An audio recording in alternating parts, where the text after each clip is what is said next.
We could make some dope shit. Psychotic and iconic. You got the name there?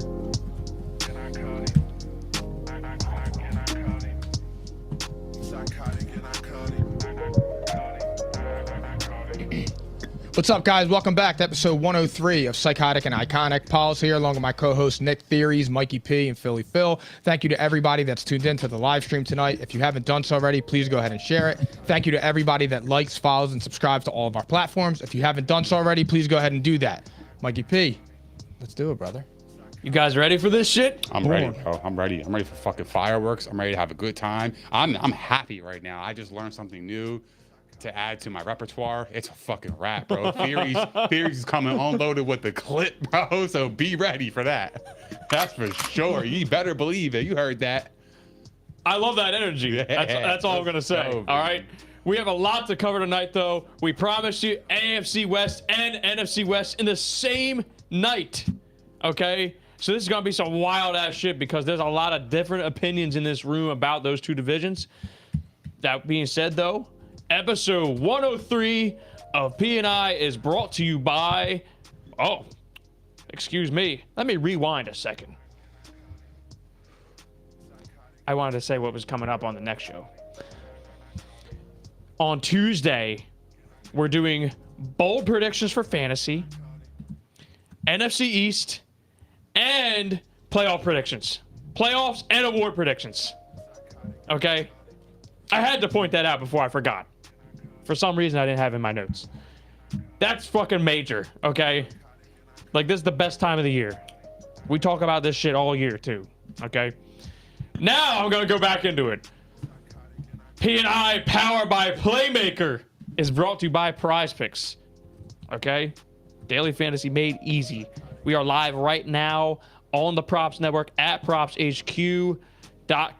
Be sure to go over there right now and subscribe to keep up with all the football content that I just referenced, and we have it all year long for you. Season-long fantasy, DFS, betting, everything, okay?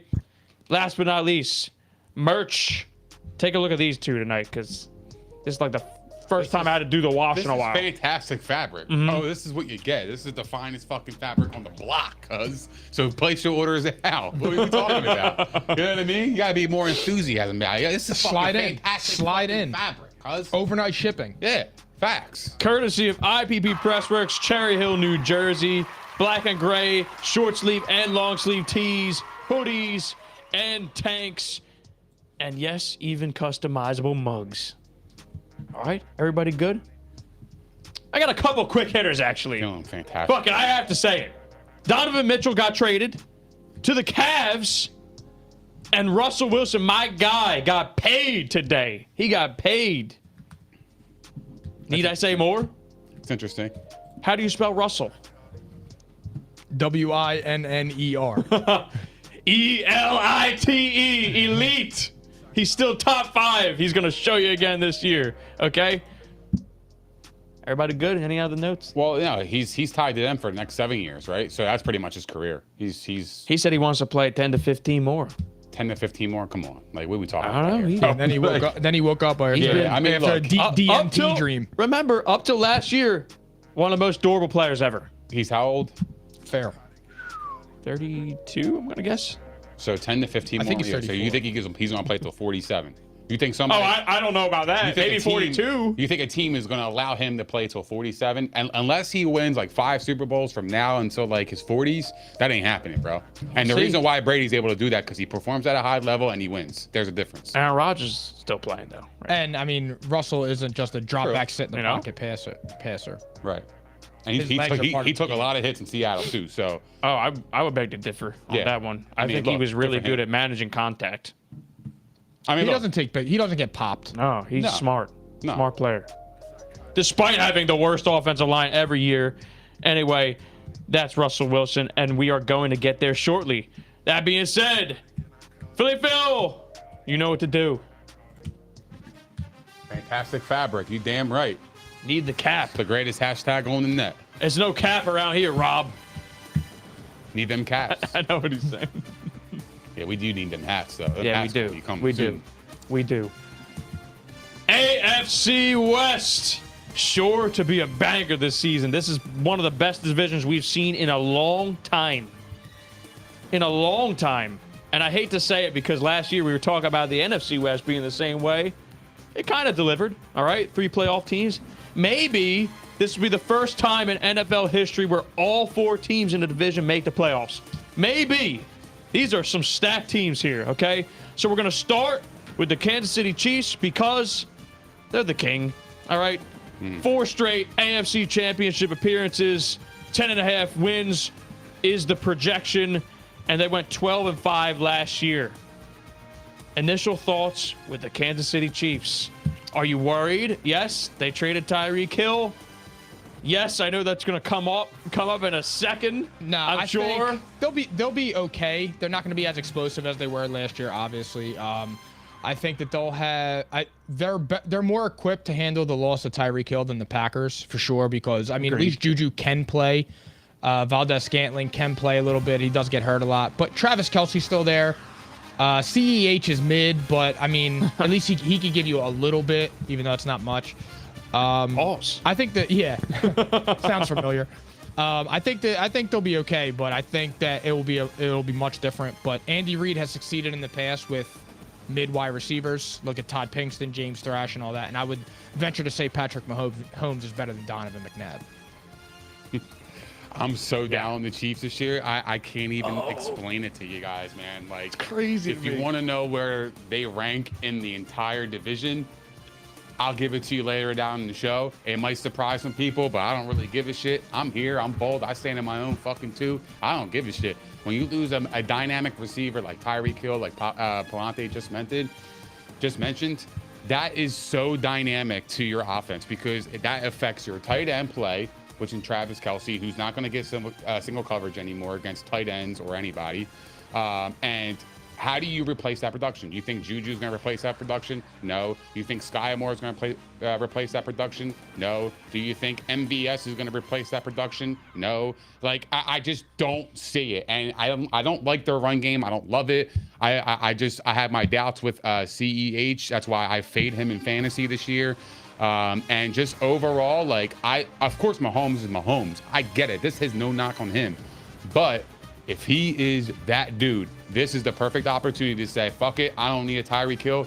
I am the man of this league. This is my shit. And if he can win the division, I'll tip my hat. But I don't think it's going to happen. But for me, I'm down on the Chiefs this year. There's a lot of reasons. Wow.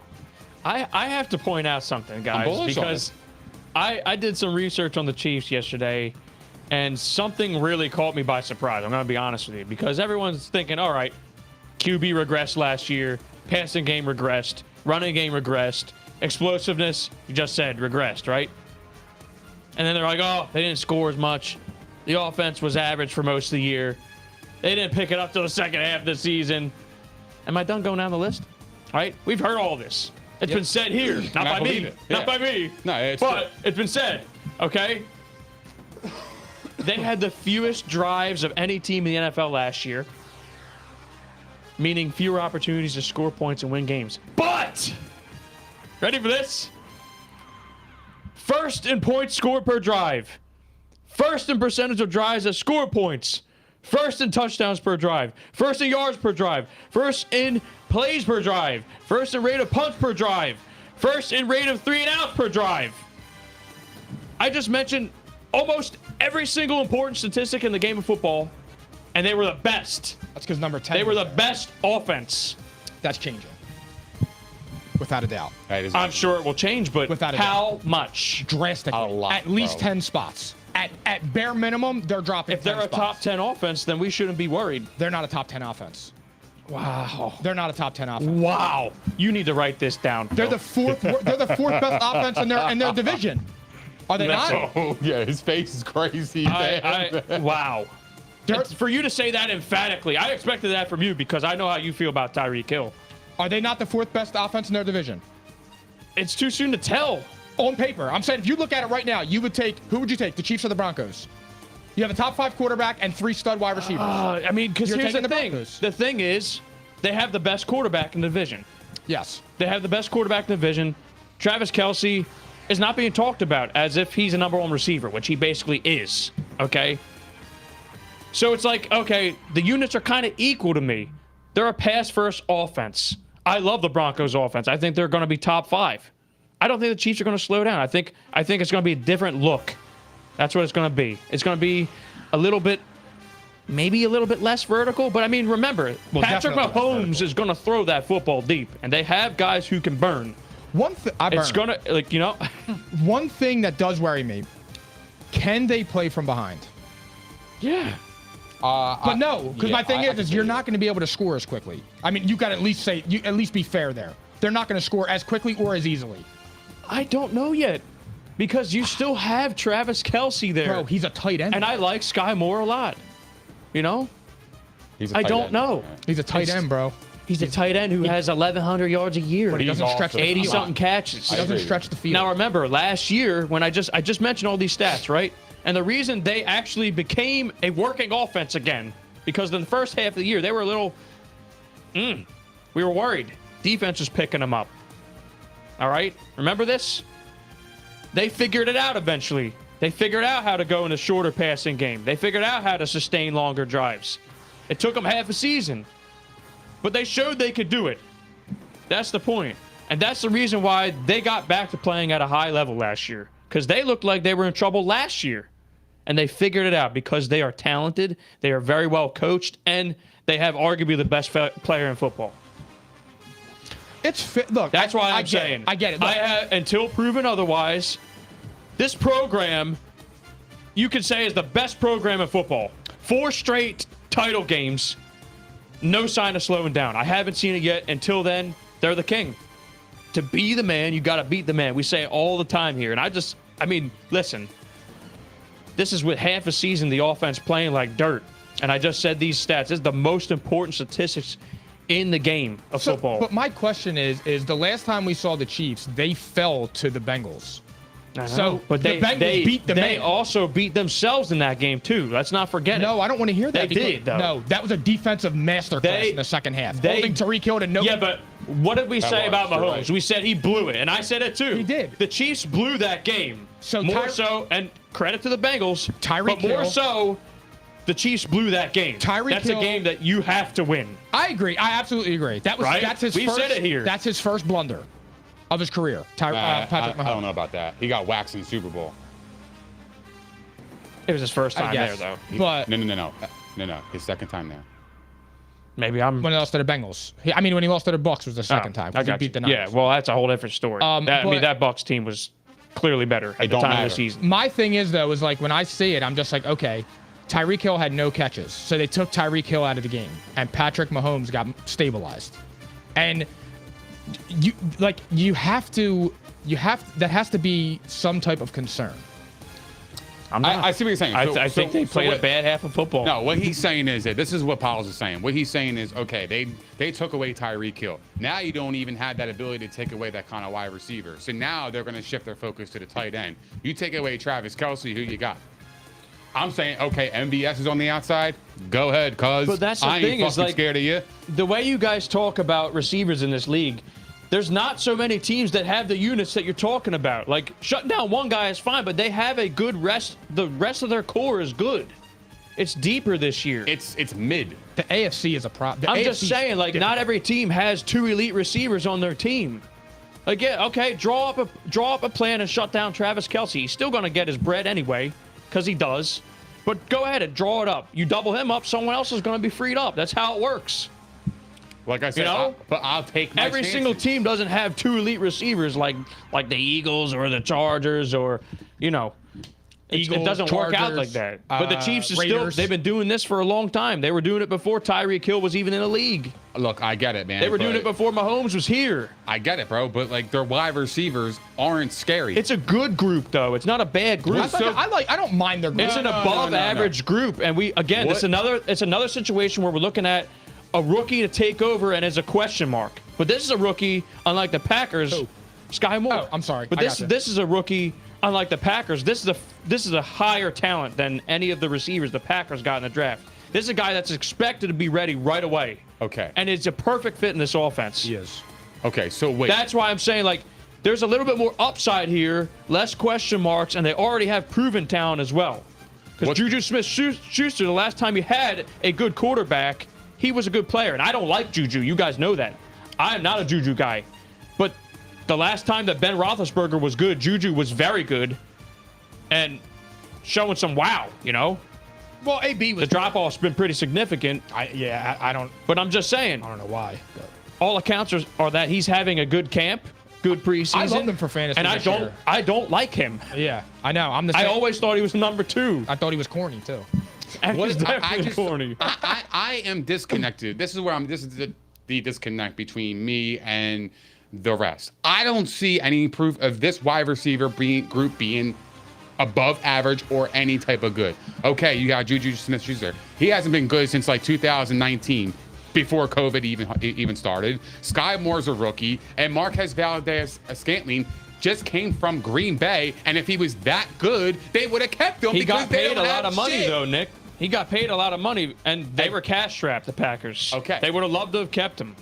Trust me. No. And he's been productive in short spurts. He never stays on the field. That's the problem. I don't know if that's true, because they were willing to pay Devontae Adams a big contract, but he'd rather go to well, yeah, what would you do?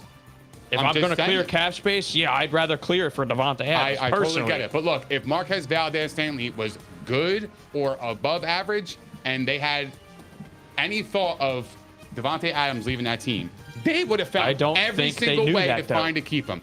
Marquez Valdes-Scantling, middies. He's fucking. I ain't gonna sit here and talk about MVS like he's fucking good. He ain't good, cause nobody knew Devontae was leaving, Nick. Aaron Rodgers said it too when he signed. He did not know Devontae was going to leave. I'm just saying, if he was any type of good, they would have found a way to keep him. You're not going to let a wide receiver like that walk if he was good. You're not doing without getting anything for him. You're not. It's not happening. The best program in football just paid him $10 million a season. So obviously there was competition for his services, or he wouldn't be getting paid that much. That's what I'm trying to say here. Well, what I'm saying, he's not going to get paid $10 million a year by arguably the best program in football. Or they were desperate, which is very true.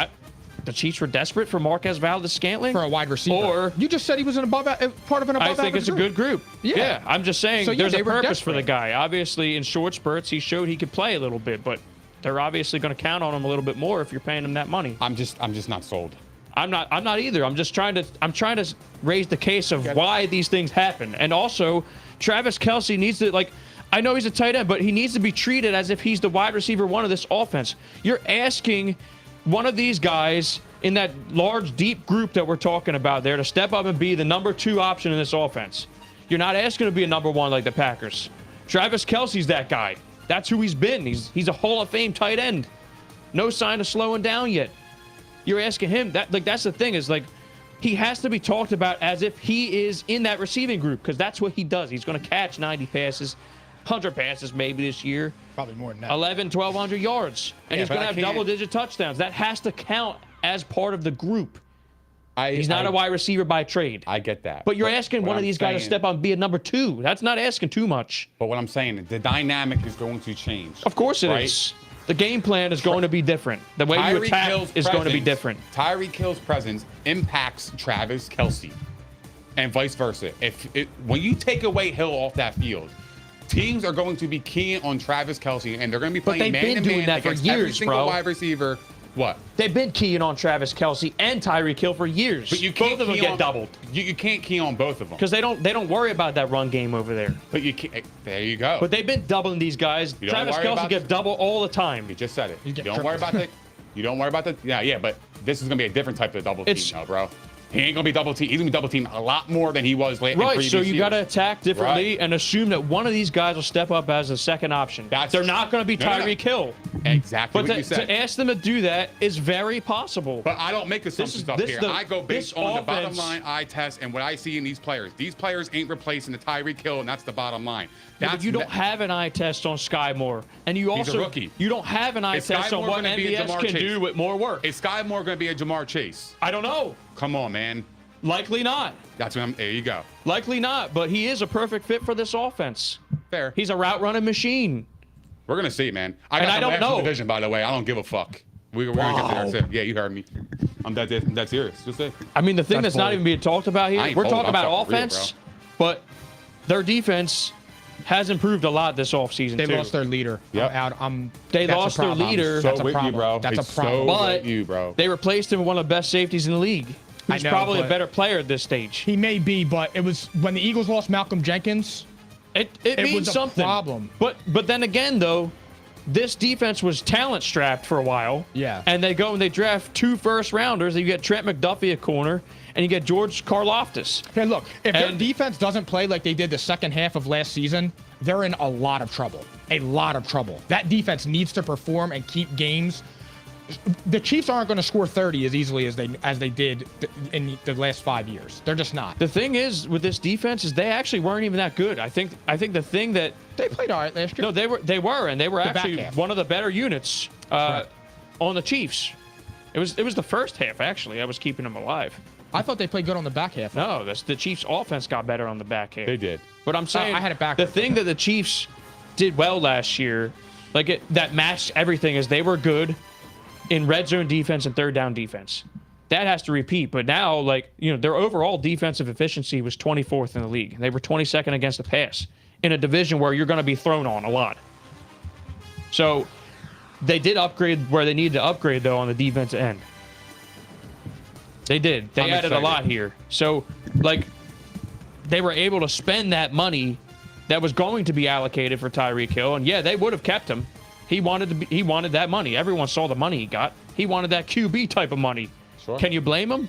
No. Sure. They wanted to keep him. They made him an offer, but then they were able to allocate it somewhere else. And they drafted pretty well. I'm just saying, it's going to be a little different look, but this team is as good as always. Win total, 10.5. Under. I'll say this, though. They're gonna be Strength of schedule is a concern for this team. I will say this. I'll give you guys this. Be careful. They have the hardest schedule in the league, and it's actually by a pretty large margin. If I could show you my chart right now, Yeah. 1 through bro, I 32, know. it goes 1 through 31, and it goes like this, and then 32. Bro, after the So Cardinals, they have a rough schedule. after the Cardinals, Chargers, Colts, Bucks, Raiders, Bills, Niners, Titans. I mean, those are their next easy game. After game 1, their next easy game is November 13th. It's the Jags. Then you got the Chargers again, the Rams, the Bengals, the Broncos, the Texans, which is a layup, Seahawks, layup, Broncos, Raiders. They have a tough schedule in the back half. I'll the whole say year. this as well, though. Last year, their schedule was damn near impossible, too, and they strung together wins in the second half of the season. When we were all doubting them, that's when everybody was doubting the Chiefs. They had an impossible schedule last year. So, but this one's even worse, by all accounts. Yeah, I'm just pointing it out, though. It hasn't seemed to matter because they're just really fucking good. Sometimes you just gotta follow the truth here, man. Man, They're really good. We got to save that timestamp where I said they're going to come last in division I have because it. I Don't worry actually about really it. fucking believe that shit. I don't really give a fuck, man. I hope it comes true because when it comes true, I'm going to post that clip on social media and we out of here, bro, as a podcast. It'll blow the fuck up. I'll tell you that right now. I mean, there's definitely going to be some doubters this year. I am not one. You got to have a bold prediction somewhere, You right? do. You Because got there's to. too many good teams in the AFC. I'm not a safe boy, bro. I don't come up here and talking safe. This isn't a PC dude. This is not corporate, bro. This is fucking theories. P&I. This is what it is. This is P&I, bro. This is what you get here. You get different opinions. You get creativity. You get fucking actual knowledge. This isn't no bullshit up here, bro. This is off the fucking top, and this is exactly how I fucking feel. theories. Yeah, exactly. We'll see. Anyways, and I keep- got under 10.5 wins. Yep. What's the over/under for Patrick Mahomes? Passing yards and touchdown, please. I'll tell you in a sec because we Okay. gotta. Mike, what are you saying for your win total? Under. Damn. So you guys, are you just saying under okay 10 wins? Or are you saying under No, shit 10 I'm worried wins. about them missing Look, the playoffs? And we got Because that's here's the one big, under might mean they don't get in. now here's the one big difference with Andy Reid and Bill Belichick. Andy Reid has shown that he can win with mid-level talent. That's true.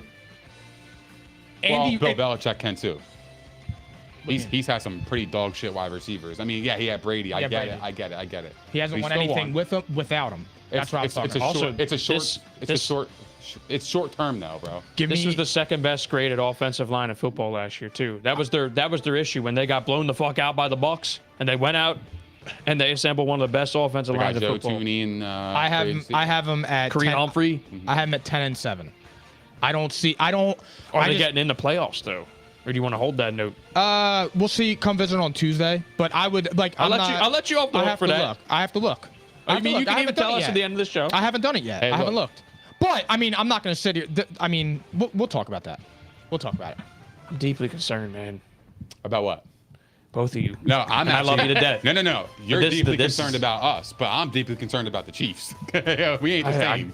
You don't know what I said yet, so don't put me in that category, sir. But look, I'm concerned Whoa, that you whoa, have whoa. to think about it. but you gotta remember the two. 4 teams. I have to go through it. That's a hard. The AFC is loaded. Listen, I know. the whole fucking division can make the playoffs. I know that. So the Chiefs could be in the seventh They're not the spot. worst team in their division. But on paper they are. But I don't know if they're going to. I would.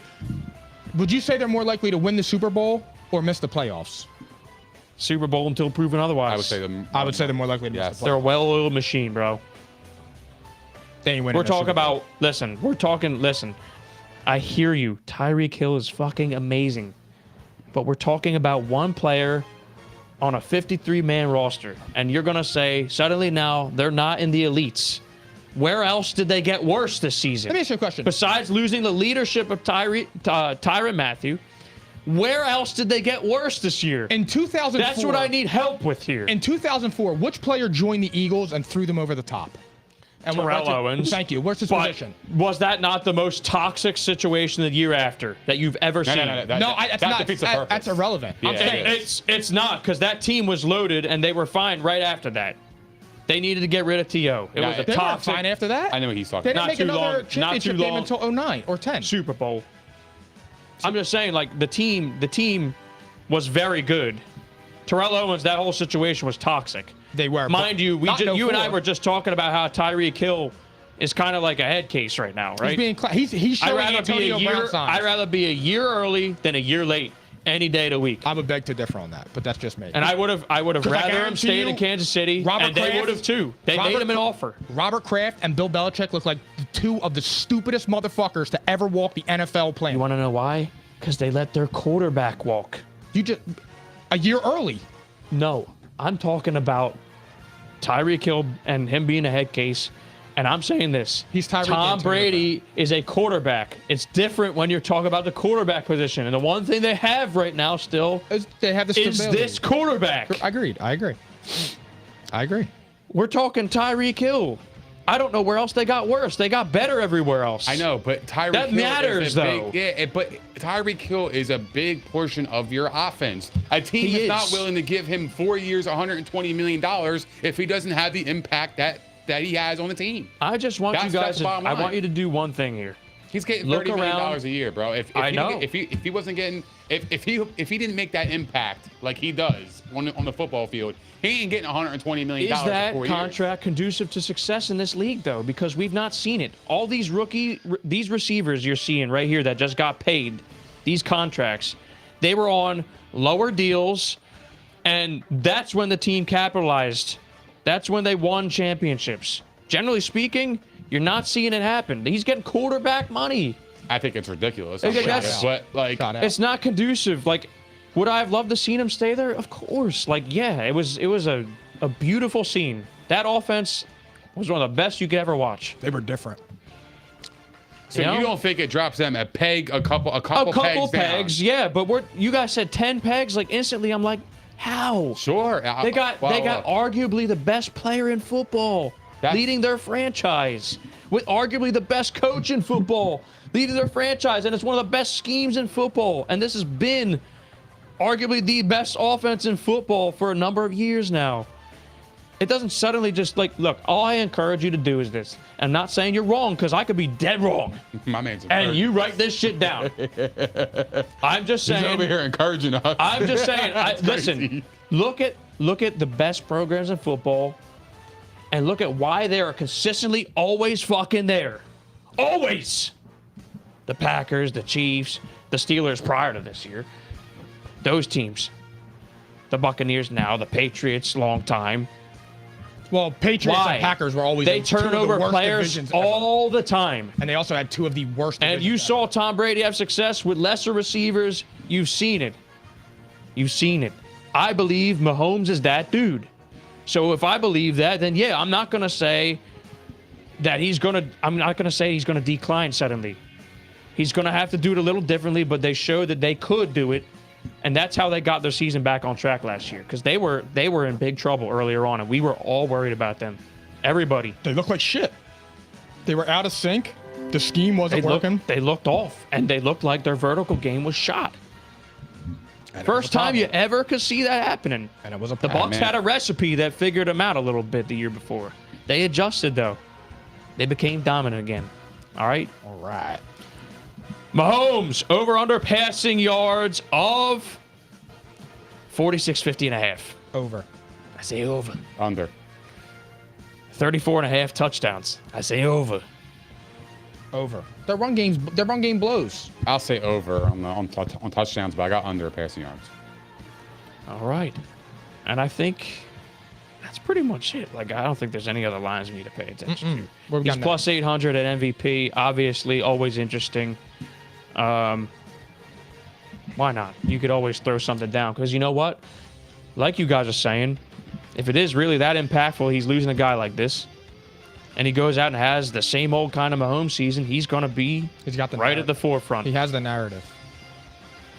So I'd throw money down.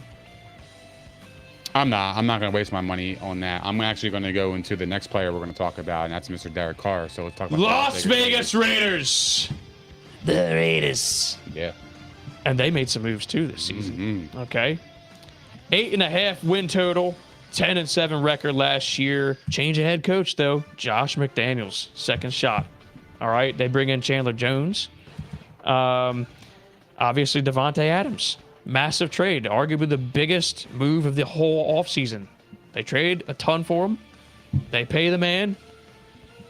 And now we're looking at a pretty fine offense. What are you thinking? I know where this is going. I'm big on them this year, to an extent, though. I still have some minor reservations about what's-his-face, Josh McDaniels. But that would be the only thing. That would be the only thing. I knew he was going to say that. I knew it.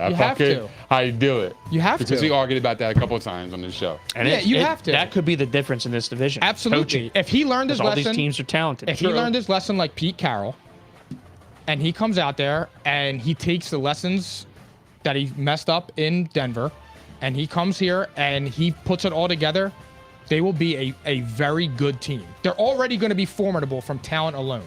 Their defense can be had. So they're good. But what's good about the Raiders with that defense? They can score with anybody in the league on any Sunday, any Monday, any Thursday. They will not have problems scoring points. I think Derek Carr has a big confidence boost now. He's got his best friend that he's throwing to. Last year he won with some shit. He almost won a playoff game to the team that represented the AFC. So, Derek Carr, he had a good year followed by a ton of mid. And last year he came back, and maybe he's on his way now. He certainly has the talent around him to do so. You got Josh Jacobs in a contract year. Typically, he's a good running back, but typically those running backs, down on him, bro. They jump.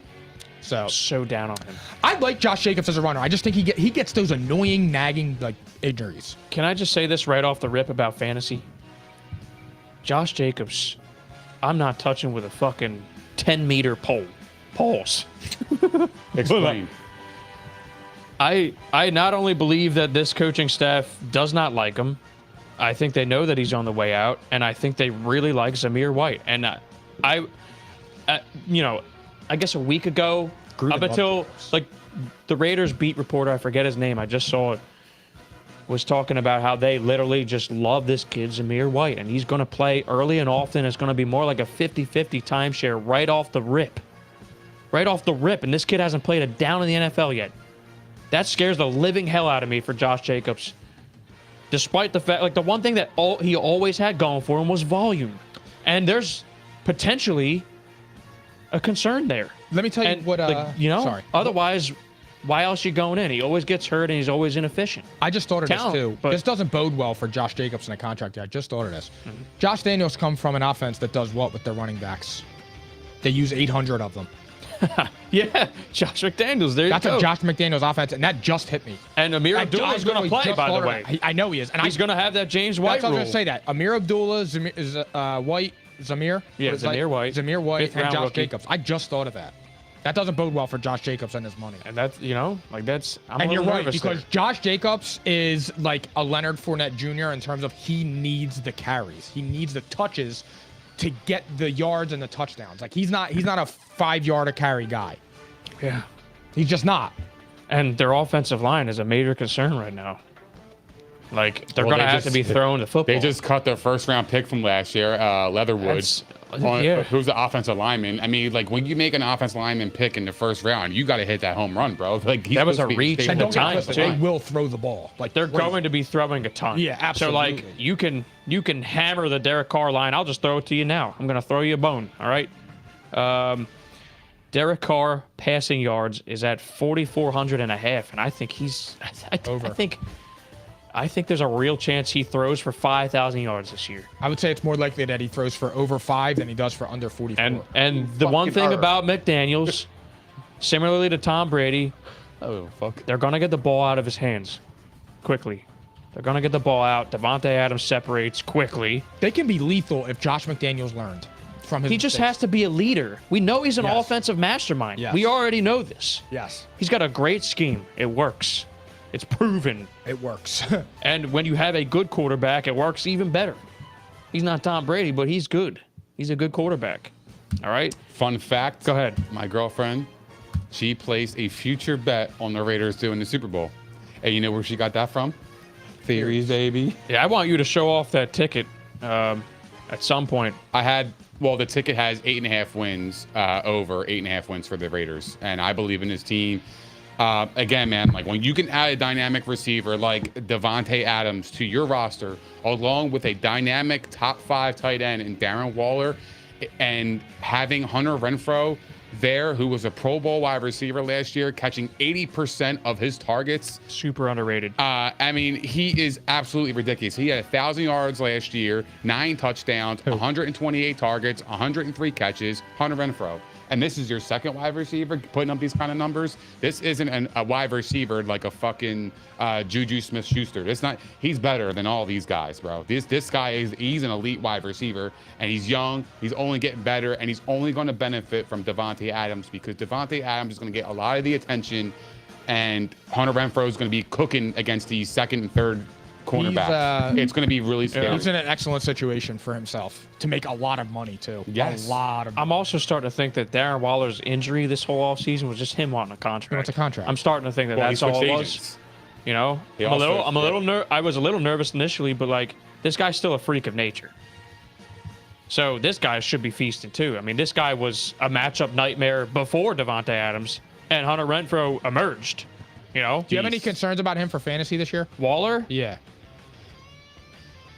Yes and no. I think comfortably he's going to be top 5. I personally look, if I have a question mark on a tight end, for example, I'd rather just wait and throw a dart. That's just me though, because it's tight end. If I feel completely certain about the guy, like if it's a Travis Kelce and he's there maybe in the second round, all right, maybe I'll go after. But I'm not generally one who takes a tight end early. So I've seen people do it though, and you get an advantage at the position. So it makes sense. If you have all the confidence in the world, the guy staying healthy, which is the only knock on him at this point, then you got to go get him. He's a top 5 tight That's why end. he was He's down last year. He was just injury riddled. very injured last year. Yo, this team is on the rise, bro. I don't even care, man. Like, they're on the rise. And it's not even just because the upgrades they made on the offense.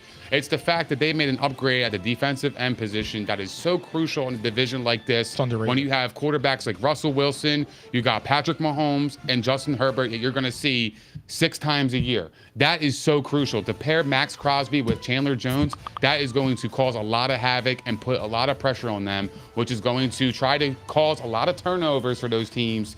And what they're going to try to do is take their high-power offense and score off those turnovers, and that's going to be their difference. That is going to be their formula to winning. And you know what? That is their key to success, period. And I believe they can do that. I think the talent is there.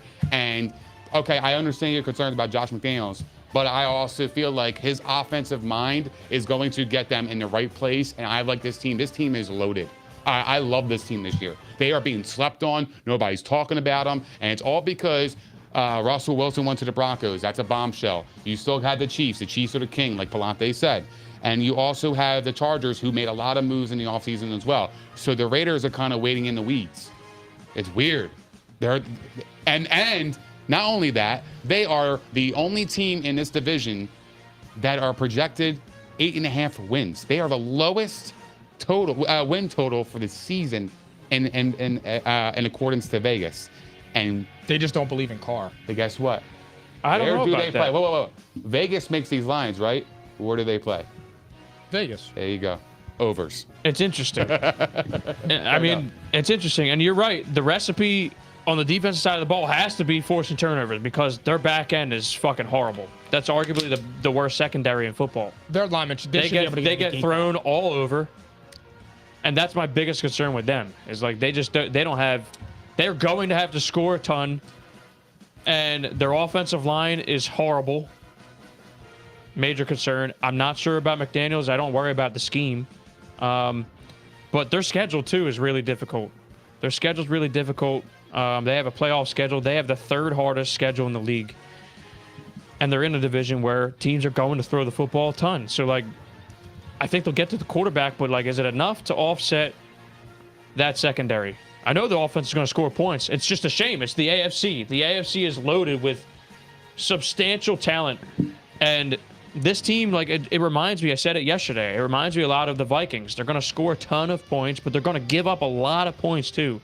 The difference, though, is they do have the pass rushers. And we've seen it before where, yes, it can make a massive difference. It can. It can make the back end look a little bit better. Yes, because I hope so. It can shadow your. It can actually kind of like put a blanket over your worst cornerbacks because of the pressure. So it makes them look like they're playing tighter coverage because the throws aren't going to be as accurate. That's the thing, bro. Yes, it negates that exactly. So for me, I love what they did in this offseason. I love this team this year. The 8.5 win total is absolutely disrespectful. I don't understand it. I can't buy into that. You had the same win total as the Browns. The Browns don't even have a fucking quarterback, cuz. So what are we talking about here? I know. You can't. I'm not going to be fooled by this. For me to take the unders on the 8.5 would be absolutely fucking stupid. This team is absolutely loaded. That's the I bet am you're taking the supposed to over. do. What? You're supposed to bet unders. Yeah, Because you see how you're seeing that 8.5? I don't care. And you can't believe it? But don't overthink it. They just make me the most nervous of the four Don't teams, overthink only it. because they have one glaring have to. weakness that's more glaring I don't. than any other You team. just spoke about No. You Go said ahead. you have to, but that's the trick. They want you to overthink it because they want you to get confused and make the wrong decision instead of following your gut. you see- My gut is telling me over 8.5 wins. My gut is telling me the Raiders are going to be fucking good as shit this year, and my gut is telling me they're going to make a nice playoff run. They're going to Okay, be playoffs. so let me ask you a question. They have the same win total as the Browns, right? Yeah. The Browns don't have a quarterback. Yeah. Okay, they added Devontae Adams. Why is that line so low? It's there for a reason. Don't think about it too much. Because No. they're awful. No, Don't you have think to- about it too much. in the Go over. offensive trench Over. and the secondary You in a have passing to think league. about it. Why? Because the line is too low for that team. They're saying they're a below 500 team. And the easy thing is they want you to see that 8.5 and go, oh, wow, holy shit, way over. And they're going to get you. And then they finish at 8 wins. I'm telling you, that is the shit that happens, Great, bro. great. So if you're betting the line at 8.5 for the Las Vegas Raiders, what are you taking? I'm taking over if I was to bet it, but I don't like it. The Why? right bet is under, bro. Because they added Devontae Adams, they have Hunter Renfrow, they have Darren Waller, they have Josh Jacobs, and they're at 8.5, the same as the Browns. It shouldn't be that low. That's like when you see an over and under. If it's like the Chargers and it's the Chiefs and the over and under is 38. Are you taking over 38 or under 38? You're taking over because that's the first thing you see because that looks like easy as hell. But the smart bet would be to bet the under. I mean, I'm terrified of see this what line you're saying. myself. That is a scary line. And I like the Raiders. I like them. But there is a reason that they have. And I'm glad you brought that up. Because that's paying attention. And I get it too. But my thing is this, bro. If I'm going to place my money, I'm going to take the overs. The talent is there. I would rather take I would the too. overs. I would as well. But the 8.5 to me, it doesn't even make any sense. And the fact that they are the lowest win total team in the fucking division is mind-boggling to me. They're not 2 games. The Cowboys aren't 2 games better than them. Hell no. Correct. The thing you can't account for with this team is that they have heart. They play hard. I don't think that'll change suddenly because they have much of the same group. But there are some like glaring signs. Obviously, like the offensive line and the secondary. We're talking about a passing football league, and the offensive line. We're talking about an offense that needs to score a lot of points. And at some point, I mean, these teams in the division, they could rush the passer too. And the AFC is loaded with pass rushers. I'm not so sure that's a good thing. But this in particular, this is something where I know they will regress. They were 4-0 in overtime games, which is the most wins in overtime in NFL history in a season. They were 5-1 in games decided by a field goal or less. They were 7-2 overall in one-score games. I guarantee you that regresses. That like what were they? I'm sorry, repeat that. See, 7-2 in one-score games, 5-1 by a field goal or less, and That's a good football 4-0 in overtime. That's a good football and that's a good that is football just- team. It's hard to That's a repeat. sign of a It's good hard to football repeat. team. Yes. But you're asking them to be perfect in those games again. And my point is they'll probably lose a couple more of those games this year. They'll Why do they probably got- lose a couple more. But why do they gotta be perfect?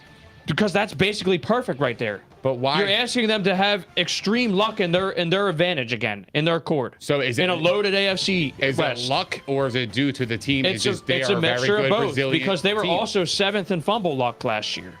What's seventh in fumble luck? Fumble What luck. the hell is that? Fumble luck? Is that what we're doing here? This is what we're coming down. No. Fuck this But no, shit, man. No, but no, you whoa, have whoa. to. Hold up. You can listen. Hold up. That We're don't gonna matter as come much to down me. and we're going to talk about fumble luck up here? Hell no. If you win 7-2 in close games like that, you are a good fucking resilient football team, and that's just the bottom line. Shouldn't have fired Rick Bisaccia. They also won 8. that's- Yeah, I agree with that. They should have kept him. I agree to They a had certain something that extent. was working. They won 8 games that they trailed, which is a good thing because that was second most in the NFL. So it shows you they got the character and they play hard. I understand that, but I'm just saying it's only natural to assume they're probably going to lose one more of those games that they won. A very, very close game. It's only natural. I would say that if the Chiefs had that, I'd say the same thing. I expect them to regress there. But I'll say this too. I don't want to bet this win total. If I had to pick, I already did. I think if I had to pick, Over, baby. if I had to pick as a betting guy, I would probably take the under. But my thought process tells me I like a lot of the intangibles with this team, and I think they'll win 9 games. But I think they're just going to narrowly miss the playoffs in a very tight AFC race. They're going to just narrowly miss it. Might even be by a tiebreaker. But you know what else, too? If they get in, it wouldn't surprise me one bit because they have a lot of talent at the skill positions, and they're going to score points. Division So is can they must-see patch TV. up these major weaknesses? But here's- They're major weaknesses, though. We're here's the talking thing. offensive line. That's the trenches. And we're talking about secondary. And the NFL league is a passing league. And you just said the impact that wide receivers had, this, yada, yada, yada. Passing is everything in this division. These teams are going to throw the fucking football down your throat. No, and you're going to have to accept it. You brought up the close games. I And get yes, it. that But was who's there to was say- sexual innuendo there for sure. Hold on. Who's to say they're going to play in that many close games? Who's to say they can't win by more than a I would touchdown? hope not. Who can't? They're going to have to score.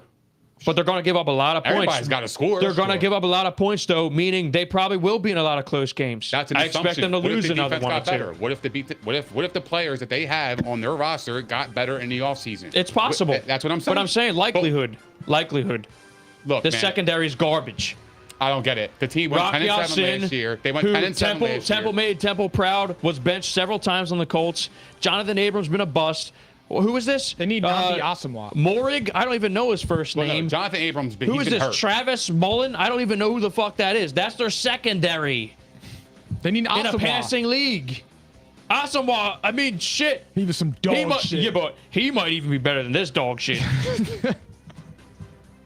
I'm just saying. Travis. The Chargers got J.C. Jackson this offseason. Yeah, I know. Look at Patrick Surtain. Trent McDuffie was drafted by the Chiefs. You got to at least somehow limit it. Anyway, moving on. The LA Chargers. A lot of flash. A lot of flash this offseason. Okay? They narrowly missed the playoffs last year. 9-8 record. Lost via tiebreaker. Lost to the Texans. How can we forget? They were a sleeper team here in this group. 10.5 wins this season, though. They add Khalil Mack. They signed J.C. Jackson, like I just said. Mike Williams ascended, finally, and he got paid a lot of money. And Absolutely. they get Sebastian Joseph Day too, another underrated move in the middle of the defense. Gerald Everett, maybe something. They paid him a lot of money. I'm not a Gerald Everett guy. I'm just saying, you know. Yeah, nah. Like you're asking him to be a slight upgrade over Jared Cook. Okay, I can live with that. It's Justin Herbert-led offense. It's not even going to matter with those guys out there. They could go 4 deep at receiver. I know. My bold prediction actually is Mike Williams overtakes Keenan Allen as the one. Possible. I like Mike Williams a lot, but I think that win total is over for sure. I hopefully Brandon Staley learns from his mistakes last year. That was the problem with that was.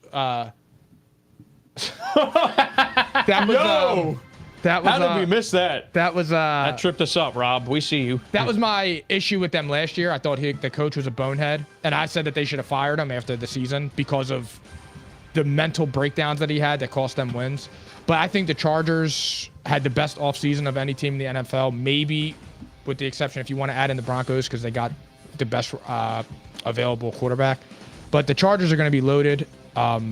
Their offense, just good luck stopping it. Mike Williams, Keenan Allen, Josh Palmer's very, very good. And he is. Austin Eckler is Austin Eckler. They're roughly middle of the pack in schedule. They're 13th hardest schedule. The Broncos have a slightly easier schedule. But that's for the division. So the Chiefs and the Raiders have 2 of the top 3 hardest schedules. The other 2 are middle of the pack.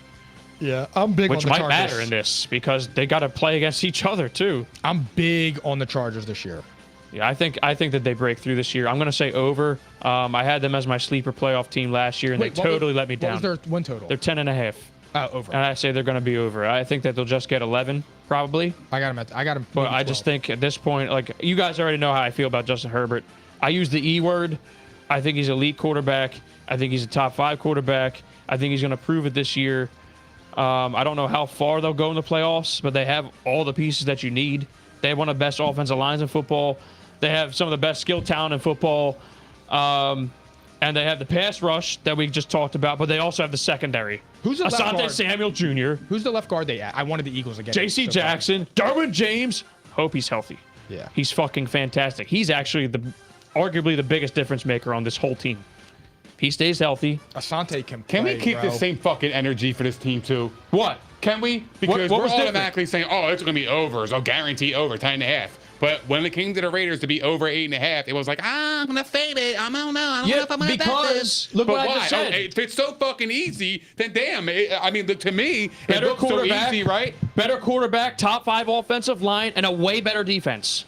The defense, okay, I Way can get better. behind. That's fine. A The lot defense better. I can get behind, but if it's a slam dunk like that, That's why, though.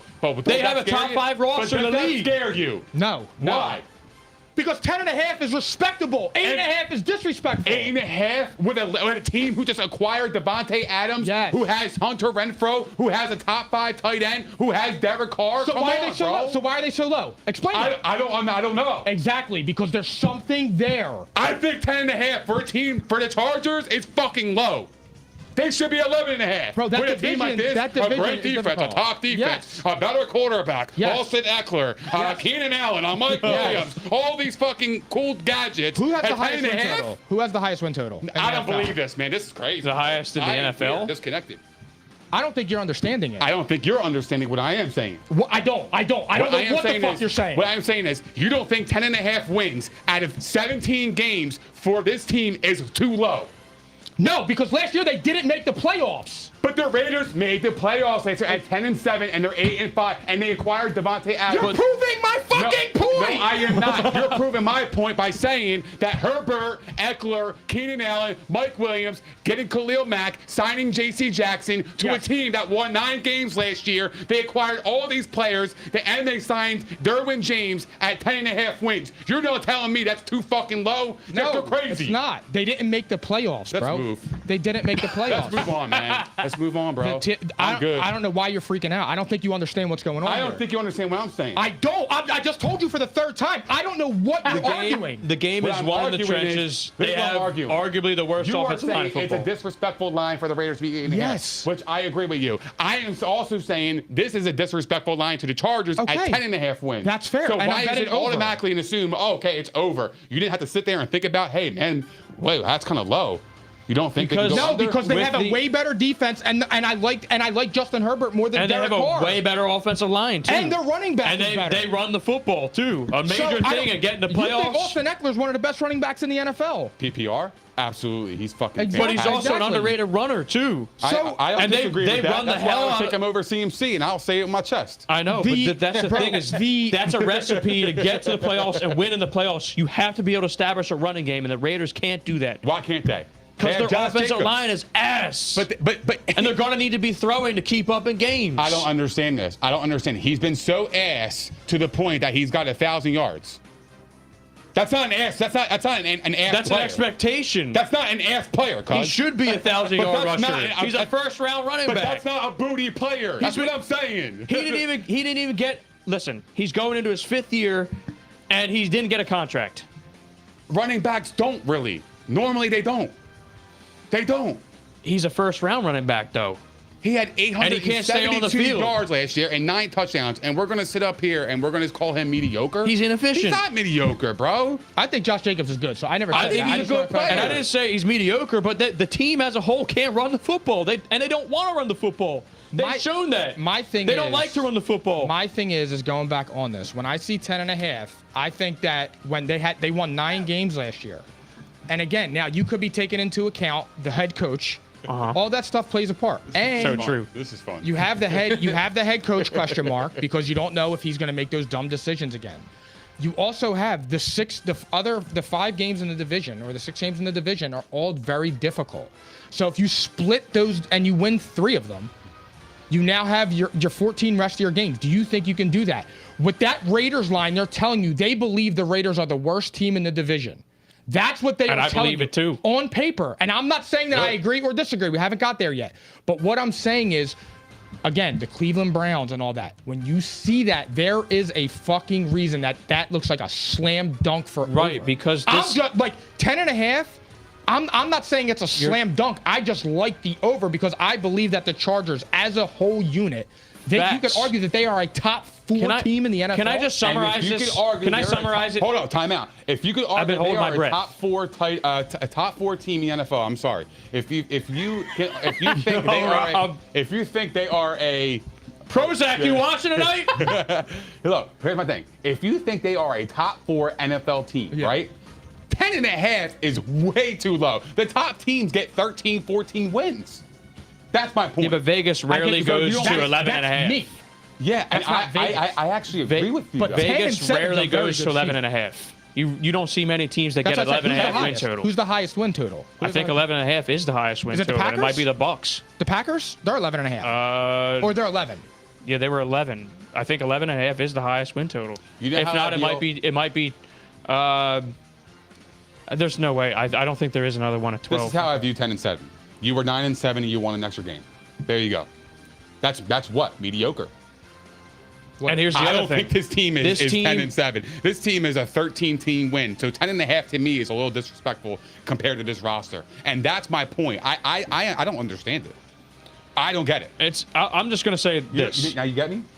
I'm To gonna a say degree, this. yes, can but- I please say this? I've been holding my breath. We shit on the Raiders, but we fucking crown these other teams. I don't get it. They fucking made awesome moves. How can we ignore this? Because this team has the chance to be the best offensive football and arguably the best defensive football. They should have a top 5 unit in both. They could have a top 5 unit in both, and that's why they're being looked at as an elite team. Because they made enough upgrades this offseason on both sides of the football to what they already had that should be conducive to at least 2 more wins, which is what's going to be required to get into the AFC playoffs. You're going to need at least 10 and 11. It might even be a requirement too. And that's why I say, I think they're going to win 11 games. And we're looking at 3 teams getting in here potentially, 4 teams. All 3 of them are going to probably need to win 10 or 11. At least. You have to at least win 10 to be in the conversation, probably. If you're at 9, I'm worried about you. And 9 gets you in the NFC. That's not getting you in the AFC. It's this not year. getting you It's in not. the AFC, I promise. You got to have at least 10 to be in the conversation. It's a tiebreaker, probably. I was just going to say, I don't think 10 would be a sure thing. I just don't. That's don't. right. You have I'm too right many with you, So teams. they need to win 11, and they're going to go out and do it because they're fucking loaded. They learned from last year, and they made the necessary upgrades, and they're loaded at the most important positions in football. They have it in the trenches. They have it in the secondary. They have it at quarterback. They have it everywhere. There's no weakness on this roster. So maybe linebacker? So how is 10.5 not too low? Everything Because you just Nick, said. they don't. Everything you the just Vegas, said points to me. It should be 11. That's why I'm screaming over. They're a lock for 11 for me. A lock, right? But why But is that? my point a is slam dunk and not make you overthink that? Why? My point That's a disrespectful is line. 10.5. Vegas rarely goes over 11.5. They're saying they're one of the best teams in football by saying they're 10.5. There's only 5 or 6 teams that got that line, and 3 of them are in this division. And not one of them. I'm lost, man. I know. I'll explain it to you I after don't the even show. care anymore, bro, because what I am saying, to me, it makes sense. Because what I'm saying is 10.5 is way too low for this team. No, they're in the But when upper it came to echelon. the Raiders, It's not a conservative it was like, estimate, oh, well, though. shit, I got to think about the Yes. 8.5 because it's like, that's kind of low. Yeah. But I'm looking at the 10.5 like, damn, that's kind of low, too. They added Chandler Jones and added Devontae Adams, and they still don't believe they're a 500 team. And they added Khalil Mack. They added J.C. Jackson. They have Herbert in another year. They got Eckler, who's healthy. They got Keenan Allen. They got Mike Williams on the offense. We have it. Palante's talking like their defense is top notch, and I agree with him 100,000%. And you're telling me this team is only capable of 10.5 wins. That's fucking ludicrous. That's 3 But games that over makes them a 500. top- That's ludicrous. excellent. They have That a doesn't top. make you feel like, oh, that's kind of weird. 10.5. That's a little too low. They're a top No. 5 team in win total. Let's They're telling you they're a top 5 move on, team. man. It's crazy. Let's move on. All right, Denver Broncos. I mean, by the way, fantasy-wise, we didn't even go there because literally just about every single team in this division, you're looking at fantasy gems. I don't really have a gripe with any of them except Josh Jacobs so far. Maybe the Chiefs running game. That's about it, right? I know. I would invest in every single offense in this division. I know. I have Herbert and what's his face in my fantasy league, and God bless you. He literally Herbert and Mike 5,040 TDs, looking likely, I'm ready to if rock. not possible, obviously. All right, Denver Broncos, 7-10 last year. All right, new head coach as well, Nathaniel Hackett, who got 2 straight MVP years out of Aaron Rodgers as an offensive coordinator. Okay, but 10.5 win total, the biggest move, traded for Russell Wilson. Arguably the biggest move of the whole offseason. We're talking about an elite quarterback here. You don't see it happen often. So that was the big chip this year. Last year was Matthew Stafford. The year before that it was Tom Brady. This year it's Russell Wilson. Initial thoughts on the Broncos. I'm happy to start if you guys want. Absolutely. Take the floor. Matt LaFleur. I'm going to just say this. I love this team. I love this team because I think they were a quarterback away last year. And you win 7 games with fucking Teddy Bridgewater? That's the definition of below mids. Teddy Midswater. Okay? Write that fucker down. I am. Okay? Midswater. They won 7 games somehow with Teddy Bridgewater and Drew Lock spot duty. And then fired This their defense fucking head coach. It is doesn't make fucking any sense. outstanding. And they're returning Bradley Chubb, who wasn't even there last year. And you add Russell Wilson to this offense, which should have a top 5 rushing attack. You got 2 legitimate starting running backs. Offensive line, they're not great, but they're not bad either, okay? They're not great. What'd you say? They're not a great offensive line. They're just good enough, though, which Russell Wilson has had arguably the worst offensive line in football his entire career. This is going to be the best offensive line he's had in his whole career. That's saying something, okay? Cortland Sutton, I'm going to say this too. Ready? Here's my fantasy predictions. Russell Wilson might be the biggest steal in fantasy this year at the quarterback position, going round 9 or 10. And I think it's obvious he's going to be a top 10 quarterback. He's only not finished top 10 once, and that's last year, the first time in his career he missed games. Okay? Half of those seasons, he finished as a top 3 quarterback in fantasy. I am investing in Russell fucking Wilson. Let's ride. Ready for this? Cortland Sutton was a 19th best receiver in fantasy 2 years ago for blowing out his knee. Subpar quarterback. He's good. Cortland Sutton will be a top 10 fantasy receiver. Fuck. Fucking book it. And Javonte Williams will be a top 10 fantasy running back. And this is another team where you can forecast them as a possible top 5 offense and defense. They're loaded on at every single position, just about.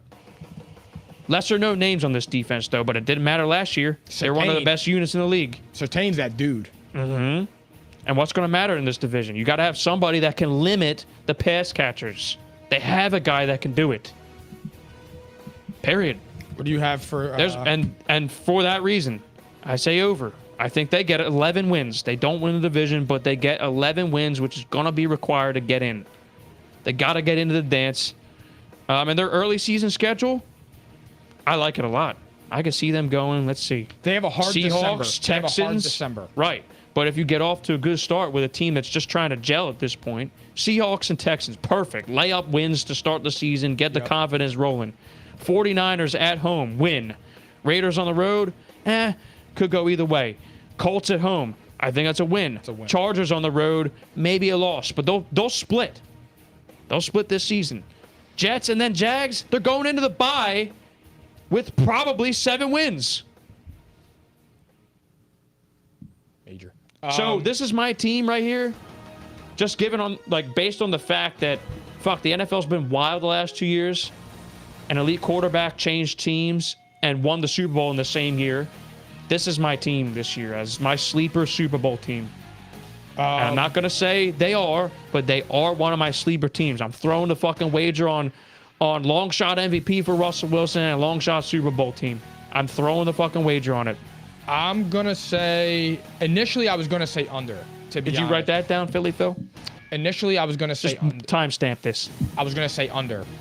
But I'm actually, with the schedule, the way it leans in the beginning, I'm going to say over. Because I also believe they're going to go into their bye at 7-2 at worst. Like if it's structured the other way around, maybe I'm a little more worried about that line. I say they win 10. Yeah. They will be able to get 4 out of those last, those last 8 games. They'll be able to go 500. And not for nothing, I trust Nathaniel Hackett to let Russ cook. Hashtag let Russ fucking cook. That's the only question mark. And if it is, that's the only thing where I'm kind of like, as a head coach, yes. Correct. But for Russell Wilson's sake, this is going to be his opportunity to finally be unleashed. He's been in a run-first offense his whole career. Yeah, so he's a model of efficiency. It's just the way he got paid today for a fucking reason. This guy's a baller. I've been saying it. Fucking put it on my name. I don't give a shit. What you got, theories? This team, again, I mean, I'll take the over and wins just because their schedule favors it. But I'll be honest with you, I'm the only one that's really iffy about this team. I just don't think, my thing is this: you're expecting Russell Wilson to walk in that franchise along with a new head coach, and then they're just going to be up and running, and yes, I am. All of a sudden just like the Rams and Bucks. Cool, that's great. But I'm just saying, what proof do we have? I like their running game, and the only reason why I am bullish on it is because the balance attack, right? If you have a good running game, you have good wide receivers, a good quarterback that can deliver the football. And if you even have a mediocre middle of the pack defense, you're going to be okay because their offense is so balanced. They're going to be able to score points, and especially when you got Russell Wilson as the leadership that he has and he's shown his whole career. I do like this team. I'm starting to like them a little bit more. I was a little down on them early in the offseason, but now I'm starting to kind of warm up to them. I'm looking at their roster, and look, man, if they can hit this tight end, if Albert O can make some impact, man, they are going to be fucking scary because Russell Wilson is a great deep ball thrower. He's got Cortland Sutton, who's a deep threat. Jerry Jeudy's fucking flying off the field. KJ Hamler's a burner. And then you got Albert O. If he can open things up in the middle, I mean, this team is going to be absolutely hard to stop, especially with a great running game with Javonte Williams and Melvin Gordon. And if I'm a fantasy guy, I love Russell Wilson. I like the point that you made about him being a steal. I think that could be a great steal. And I think Javonte Williams is going to be a top 10 back. I also love Melvin Gordon as his handcuff. So if you have a Javonte Williams on your roster, please go get Melvin Gordon. And also, I love Cortland Sutton in fantasy, Jerry Jeudy, KJ Hamler, I'm off of. I'll fade him until I see otherwise, but for me, he's not draftable. Albert O, he's another one. I'm a fade for now, but he could be somebody you could pick up if he's legit. And for me, I think this team is formidable. What worries me is the newcomers, right? A new quarterback, a new head coach. How are they going to start? They're going to start off hot, possibly. Their schedule favors it. If they were coming against, if they were playing against a top teams the first 4 weeks, I would be a little hesitant on this team because, again, you guys talk about confidence factor. If they can get a couple wins under their belt with a new regime between the quarterback and the head coach, that builds a lot of confidence. It also, the locker room starts to feel that confidence between the quarterback and the head coach. That rallies around the team. So for me, I do like the Broncos upside here. I go 11. I'm in the 11 win range. I think they're just going to get over it. I got them at 11-6. That's how I'll take the overs. I love it. I'm gonna add 2 notes to that. Fantasy wise, when you were talking about the tight end, right, Albert O. Apparently they love this kid Greg Dulcich. I hope I pronounced his name correctly. They drafted him. I think it was 2nd or 3rd round. Let me confirm that. They drafted him in the 3rd round from UCLA, and they think that he's very good and he's going to have an impact right away, to the point where he actually could be starting. I read something on Twitter that Albert O has been like unimpressive this camp. It's hard to when this rookie is balling, and Albert's an athletic guy too, so they might have 2 tight ends they could work with. I think the tight end position is so valuable. And Russell Wilson doesn't even really use tight ends, but he's got 2 that he could work with. Generally speaking, he didn't really have a good tight end in Seattle. Maybe once or twice. Will Disley for a hot minute. Yeah, like Will Disley for a minute was the first time he had a tight end. He was balling. He was killing. And then the running back situation, like you just said, last month of the season, they both finished as top 15 running backs. So it is possible you could have 2 guys with standalone value here. So fantasy nuggets galore in this fucking division. They're like the Chargers. Did you say your total yet, Mike? Yeah, I said I had them over because I think they're 7-2 at the bye, and I think that they'll go 500 on the way out. My apologies. Yeah, and then Mikey P brought up a great point too as well. I mean, look, Russell Wilson got paid today, and he got handsomely paid. And John Elway ain't fucking around. But he had 2 years. And you guys left on his know how contract. I feel about Russell Wilson. I love this He guy. had 2 years left on his contract, and the fact they gave him a 5-year extension on top of that tells me something, that they still believe in his elite talent. And I do like the Broncos. I was really down on this team in the beginning of the offseason. But now that as things are transpiring here, as we get towards the season, I'm starting to see a bigger picture here with this team, and then their schedule favors them as well. Like, I think the Niners is going to be the hard game, but I think they could start off 2-0, and I think that could build confidence into the weeks ahead, and who knows where they could take it, because honestly, their schedule is pretty cupcake besides outside of their division. Yep. Yeah, and I think if I had any questions about this team, soft, bro. Yeah. If I had any questions about this team entering the off season, they needed pass rushers. Bradley Chubb was out for the year, and they go out and add Randy Gregory, who's been good for a couple of years now. They paid him a lot of money. They signed DJ Jones up the middle for the interior, so they spent $23 million a season right there, just on 2 linemen, and then you get Bradley Chubb back. So if I had any questions before they went out and did anything, it would have been pass rush, but they now just added to their defensive line. And I mean, no one even talks about, this is a no-name defense, but they're very good. This is a no-name defense, really. I don't give a fuck. If you can name more than 5 players on this defense, fucking NFL like the back of your hand. No one really knows players on this defense. They're just a good unit. They're a good unit, and they got Simmons at safety, who's one of the best in the league. No, not Ben Simmons, okay? I was going to say. Not fucking Ben Simmons. Trust me there. Trust me there. All right? That's the AFC West. Man, it's going to be the Wild Wild West. I keep saying it. Every single game is must-see TV. Every one of those games, that should just be the Thursday night football games, the AFC West. So you ready for this, guys? Philly Phil, change it up for me real quick.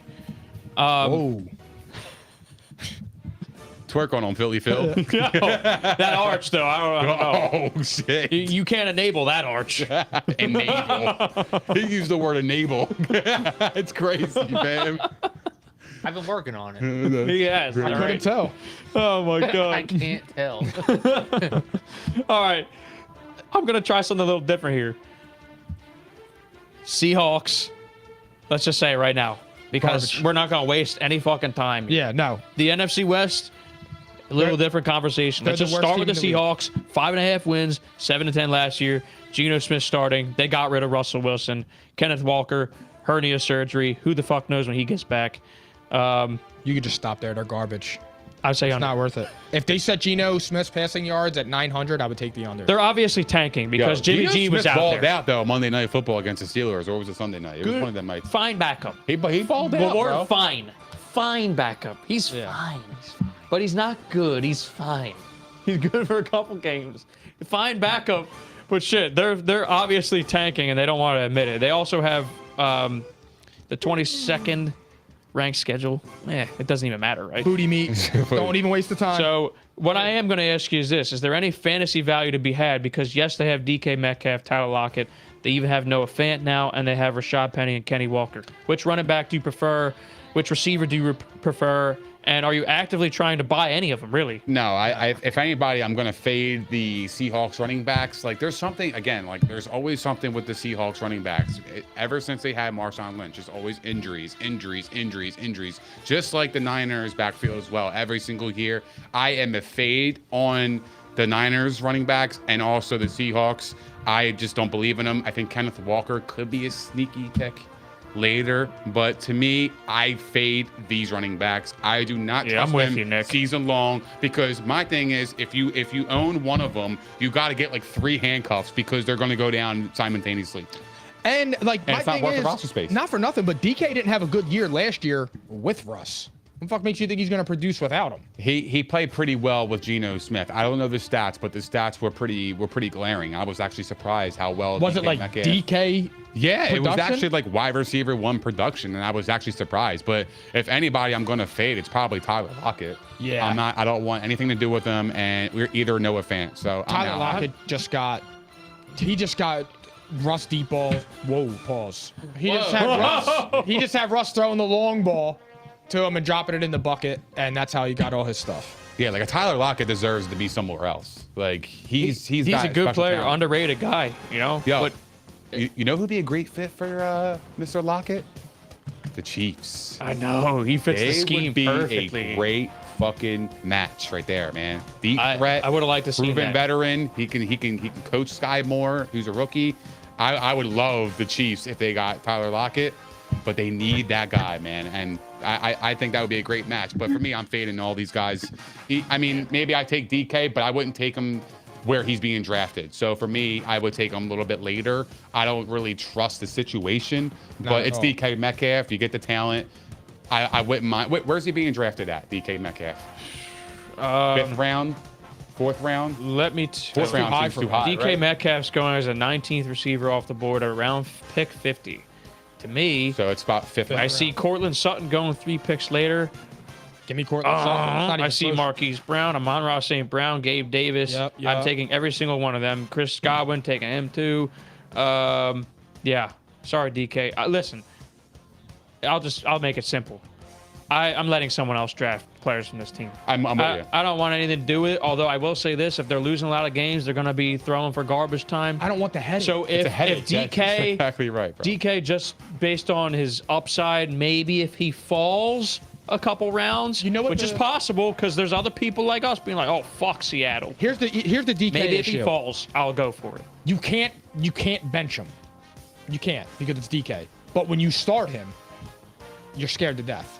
Like nobody starts Yeah. DK and they're comfortable the way you would start another number 1. I'm Like out. he's not a plug and play anymore No, for me. absolutely He not. was, but not anymore. I'm out. So let's just make it simple here. We're out on the Seahawks. Agree, All right. Moving on. The LA Rams. Now we're talking about a champion. All right. The Super Bowl champs of last year, 12-5, 10.5 win total. They signed Allen Robinson. They signed Bobby Wagner. Both of them can still play. I don't care what anybody says. All right. Look at the film. They both can still play. All right. I know they had down years. I know. I'm waiting for it in the comments. I don't know. Maybe it won't happen. Anyway, LA Rams and Matthew Stafford's got an elbow issue. Who knows? Cam Akers came off of Achilles surgery very late into the season. Was a little rusty, but they gave him a bell cow role right away. These are the headlines, guys.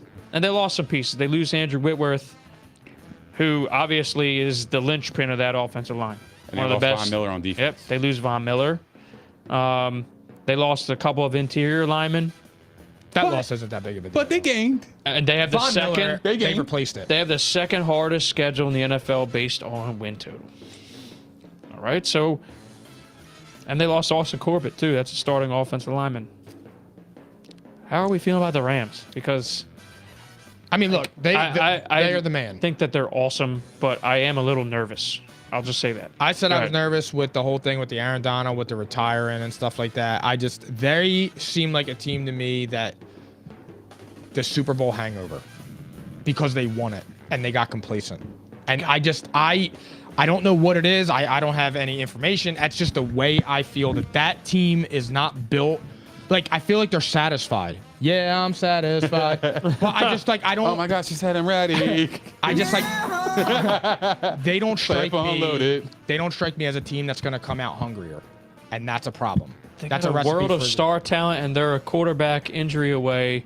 Oh, and from the a elbow, train wreck. The elbow thing is odd. 'Cause I all of a sudden am worried nobody's about talking it. about it no more, but it was a big story for like 2 weeks. I'm not worried about it this moment, but I'm worried about it over the length of a season because basically he needs Tommy John surgery in his throwing elbow. And what that means is even if he's a tick off in accuracy, this guy already led the NFL in interceptions last year.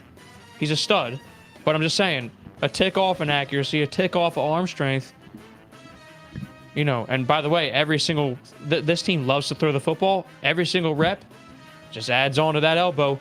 So they might be managing it right now. He might look great right now, but I am absolutely worried about this because this is a team with Super Bowl aspirations. The roster's loaded. They got a ton of star talent, right? So I'm worried about it. Their defense will keep them in games, though. But the NFC is still a little open, and I'm not worried about them missing the playoffs or anything. I'm not about to throw a red flag. I still said they're a top 5 team. So go ahead, theories. This is over. I mean, look, 10.5 is disrespectful. Again, I mean, I'm not going to go back to that situation. But anyway, what I'm saying is the one thing I am concerned about is the health of the running backs. Again, they're just one of those teams that they just never feel like they have a substantial running back who could be there and take over the workhorse. However, because they are going to have to lean on that if Stafford's elbow is quote unquote hurt.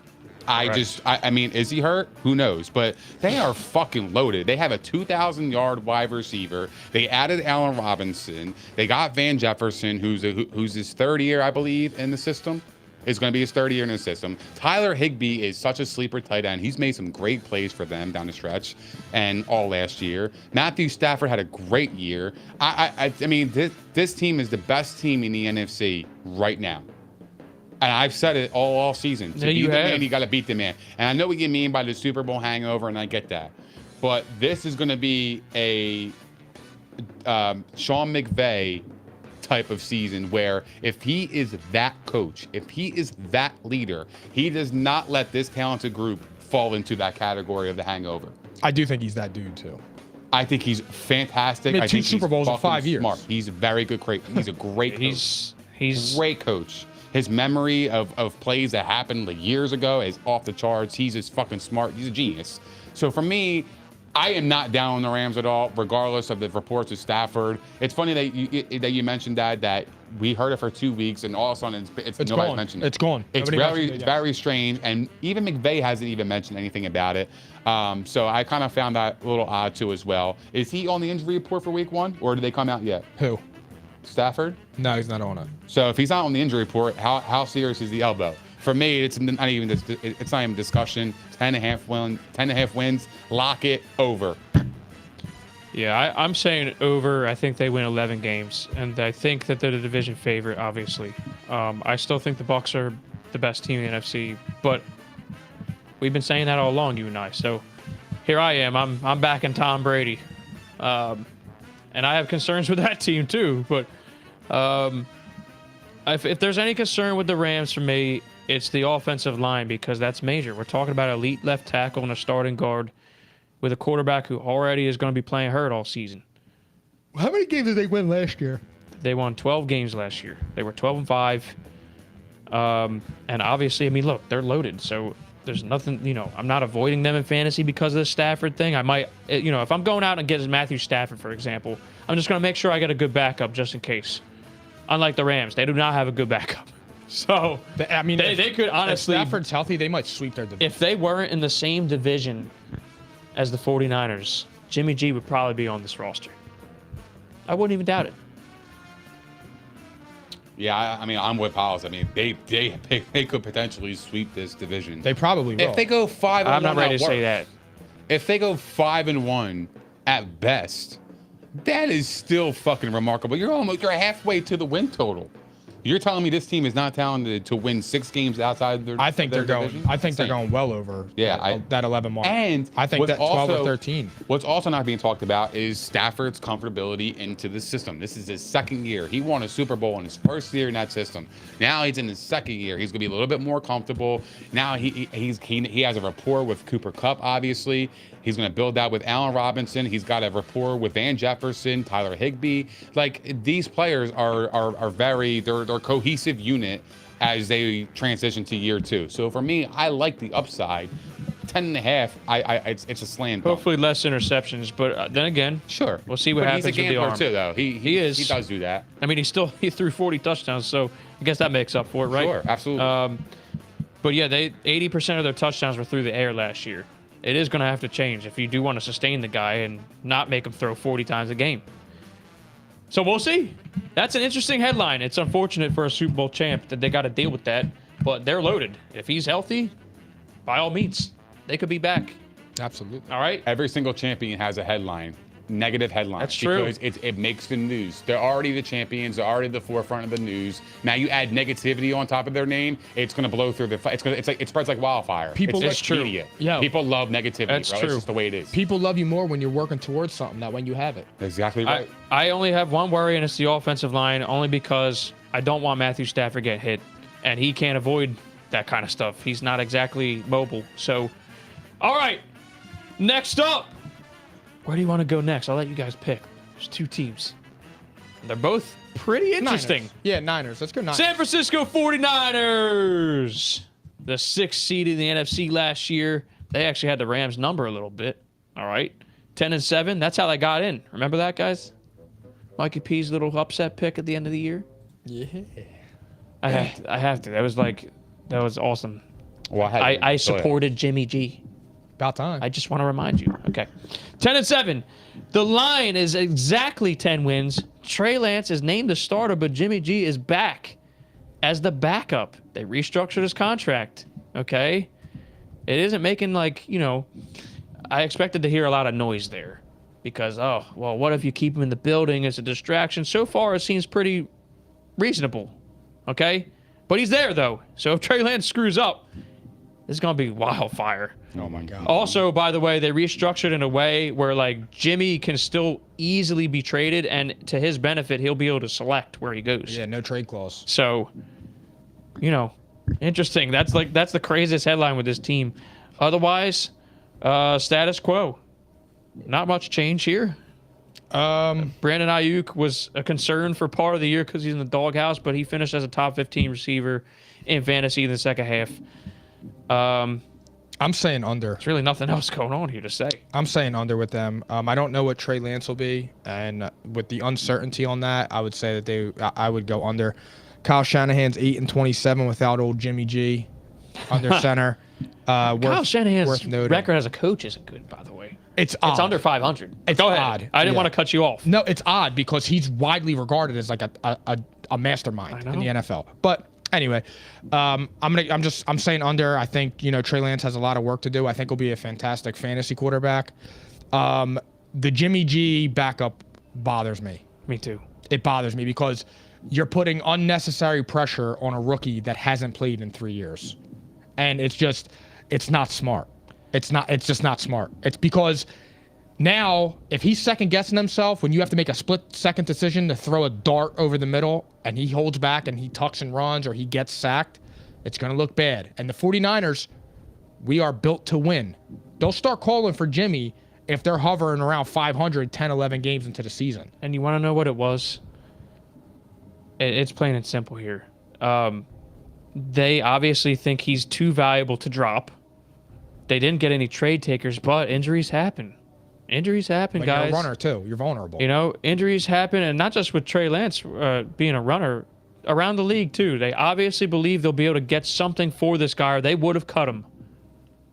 And they got a favorable restructure. Theories. The restructure tells me that if Trey Lance slips at any moment, Jimmy G is going to be the starting quarterback moving forward, and Trey Lance will not be there next year. Wow. That's what it tells me. Wow. Period. End of story. Because Go ahead, play the it's theories. Because if if Trey Lance starts to see, yeah, fucking right. You better fucking play that shit. This is alarming fucking content right here. You ain't getting this anywhere else but P&I, baby. It's fucking theories, baby. But what I'm saying is, if Trey Lance starts the season and he gets benched for Jimmy G, he will not be the starting quarterback for the 49ers next year. He's done. They will find a way to get him out of there. There is no way in hell they are going to pay Jimmy G that kind of money. He's getting top backup money. This team is built to win. They know what they have in their roster. So if they slip at any point in the season, they are not in rebuild mode. They are in win mode now. They made the playoffs last year. And my thing is this. If Jimmy G goes in there and takes them to the playoffs, what are you going to do with Trey Lance? Can I say something real fast? What are you going to do with him? When you get a minute, when you're ready. Go ahead.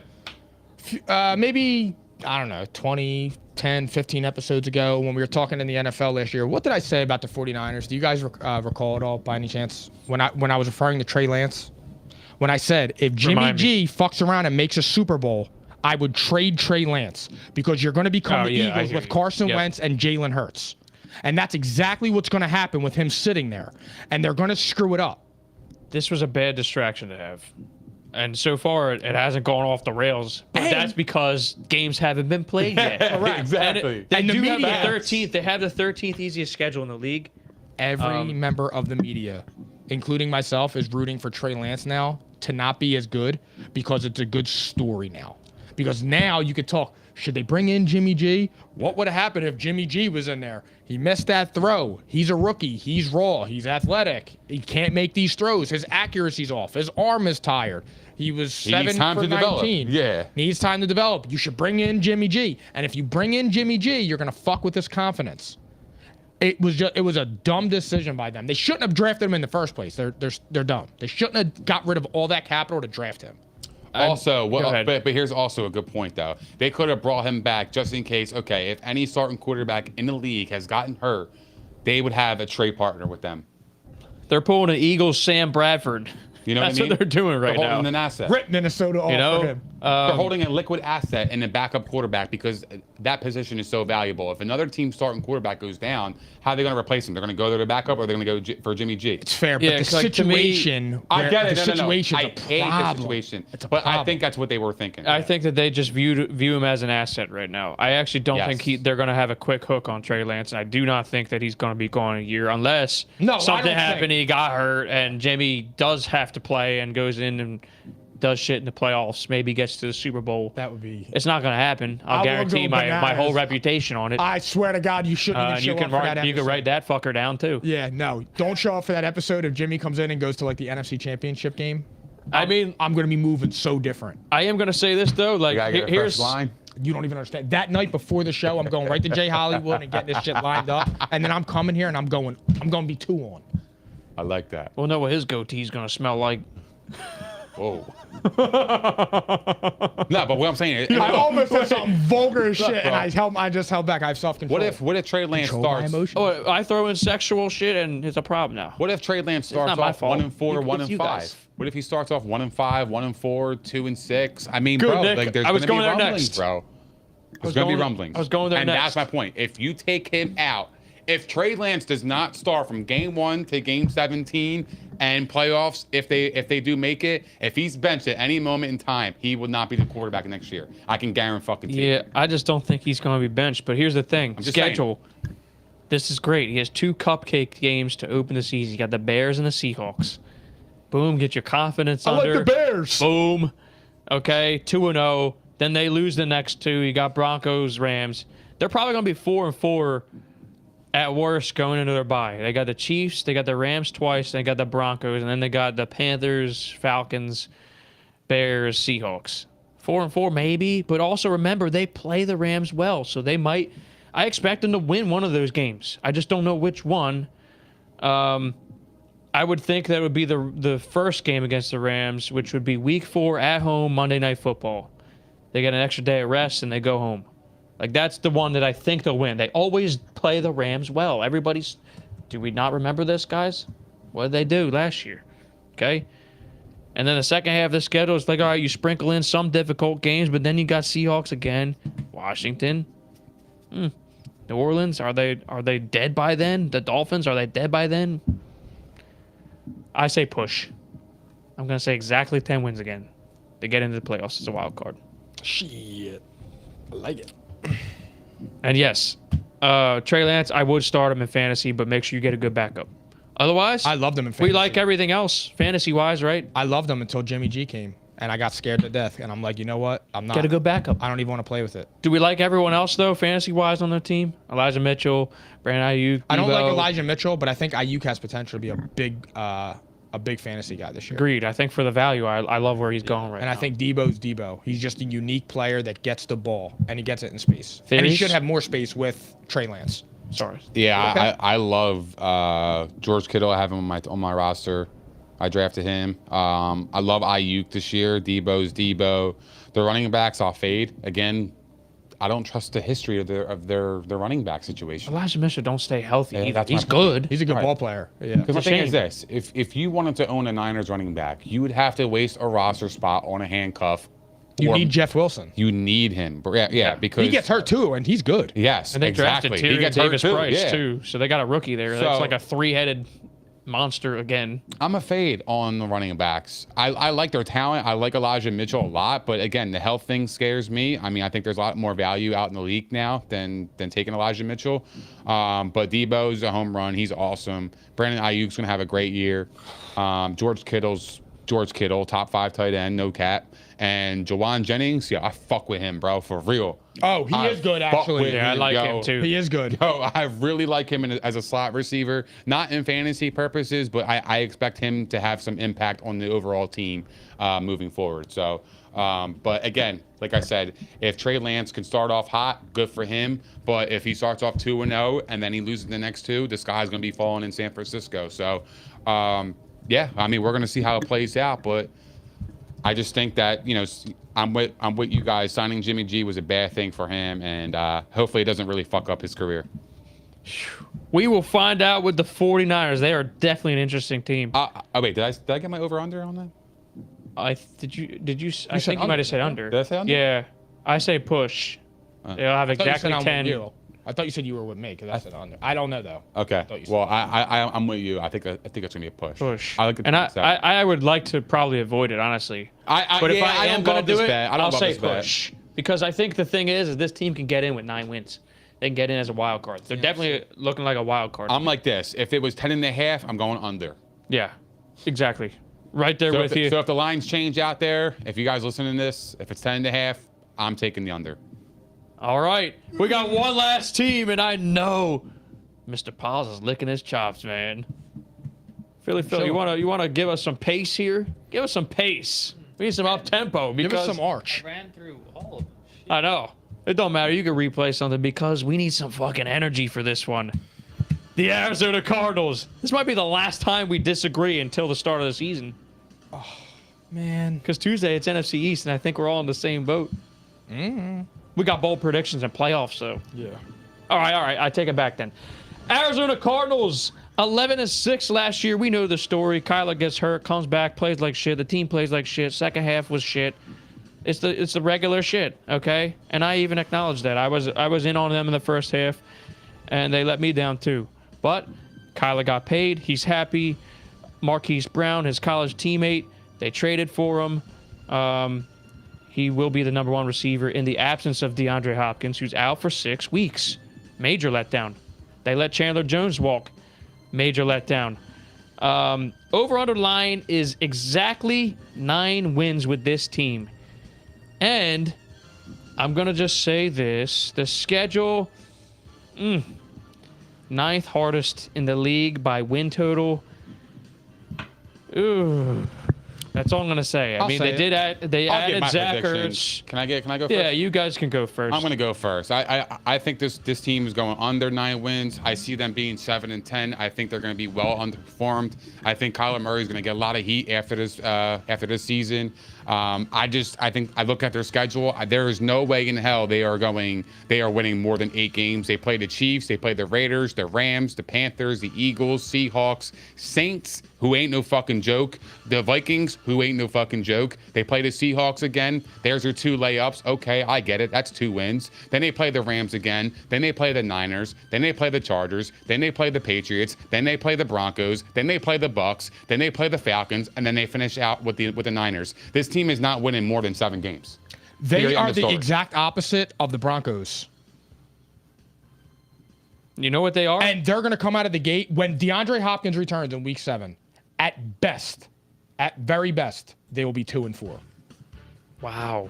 You guys are really, really down on out of the gate, dude. They lost.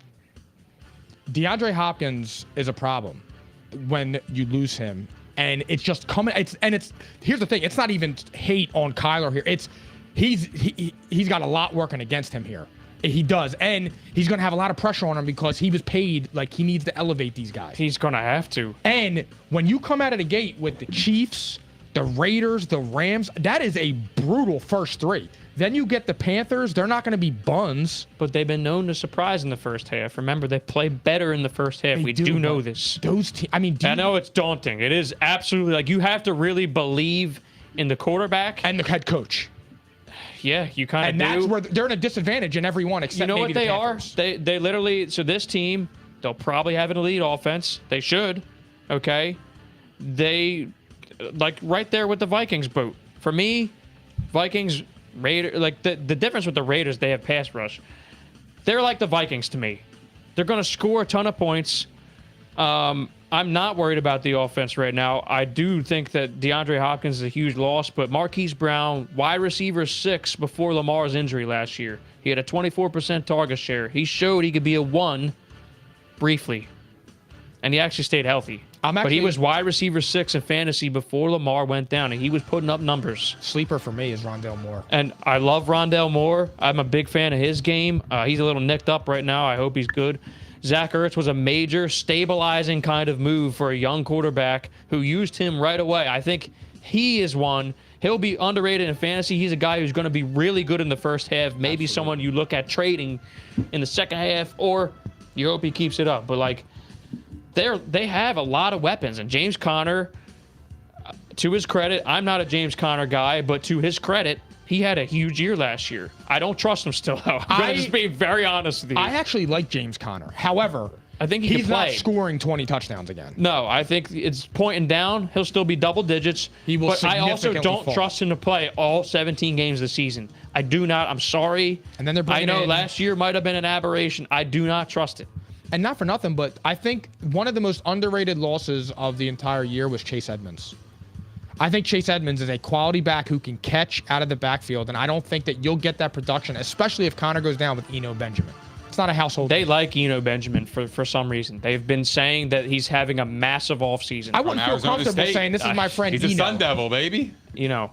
But here's where I turn things around. Do you want to? I have one. You have a couple? Go ahead. I just want to throw this out there. When DeAndre Hopkins comes back, so they play Sunday against the Seahawks, right? That's when his suspension ends. Now they play Thursday. It's a short against week. the Saints. That's a short week. So who knows if he comes back for that game? Is he a plug and play at that point? You got to worry about conditioning. You got to worry about getting up with the offense. You haven't been away for 6 weeks. You are not allowed to have any contact with any team, with any teammate in those 6 weeks. So for me, he might miss 7 games. And if he misses the Saints game, this team is not winning more than 7 games. No, he'll come back for the Saints. If he's healthy, he's playing, and I trust him because in 4 days. Yeah, I think he's going to play. Okay, so But you play will Sunday. they dial You down got to his fly snap? back home. Will he You gotta dial down the practice. snap share? Maybe. Yeah. Oh shit! I didn't actually know what you were saying until just a I know minute what ago. he's He's got to saying. come back on a short. I'm saying span. I think he might be out for 7 games. He's going to play, but does he have a didn't think full of that. snap share? And keep in mind, they have a group there. Their receivers are good, and AJ Green is your 4th receiver. Like, they have a good group there, so maybe they just dial down the number of snaps in that first game. That's all. He's not going to get the full workload. Yeah, no, that's what I'm saying. Dial down the it's number of either- snaps. I can see that, but also if he's healthy, he's probably going. He's going to play.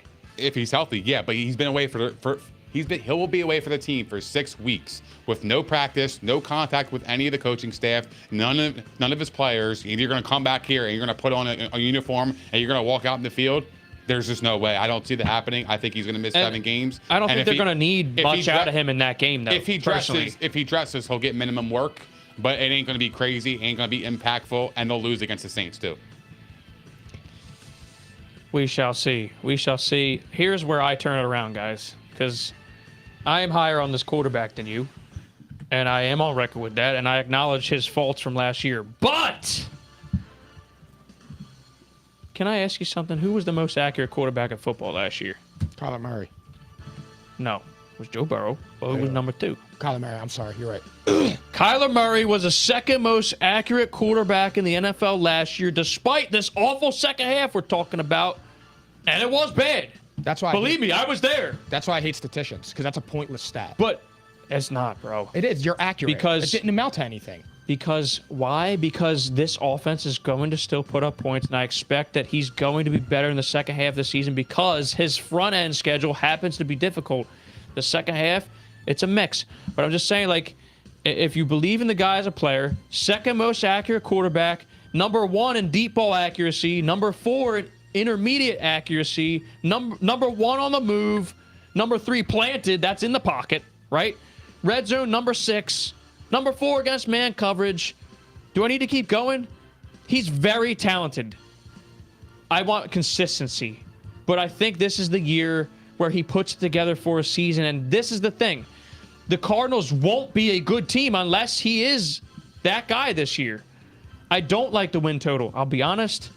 I don't like it. But I am going to say they're going to be a playoff team because I believe in the quarterback and the NFC is wide open. The offense will score points. It's just like the Vikings. I have the Vikings getting in based on the offense because the NFC is wide open. And I think they're going to be a wild card. And they might even be able to get in with 9 wins. I'll just say 10, but I'm avoiding this win total. Yeah. I'll say over because I'm trusting the talent level of the quarterback. That's major, guys.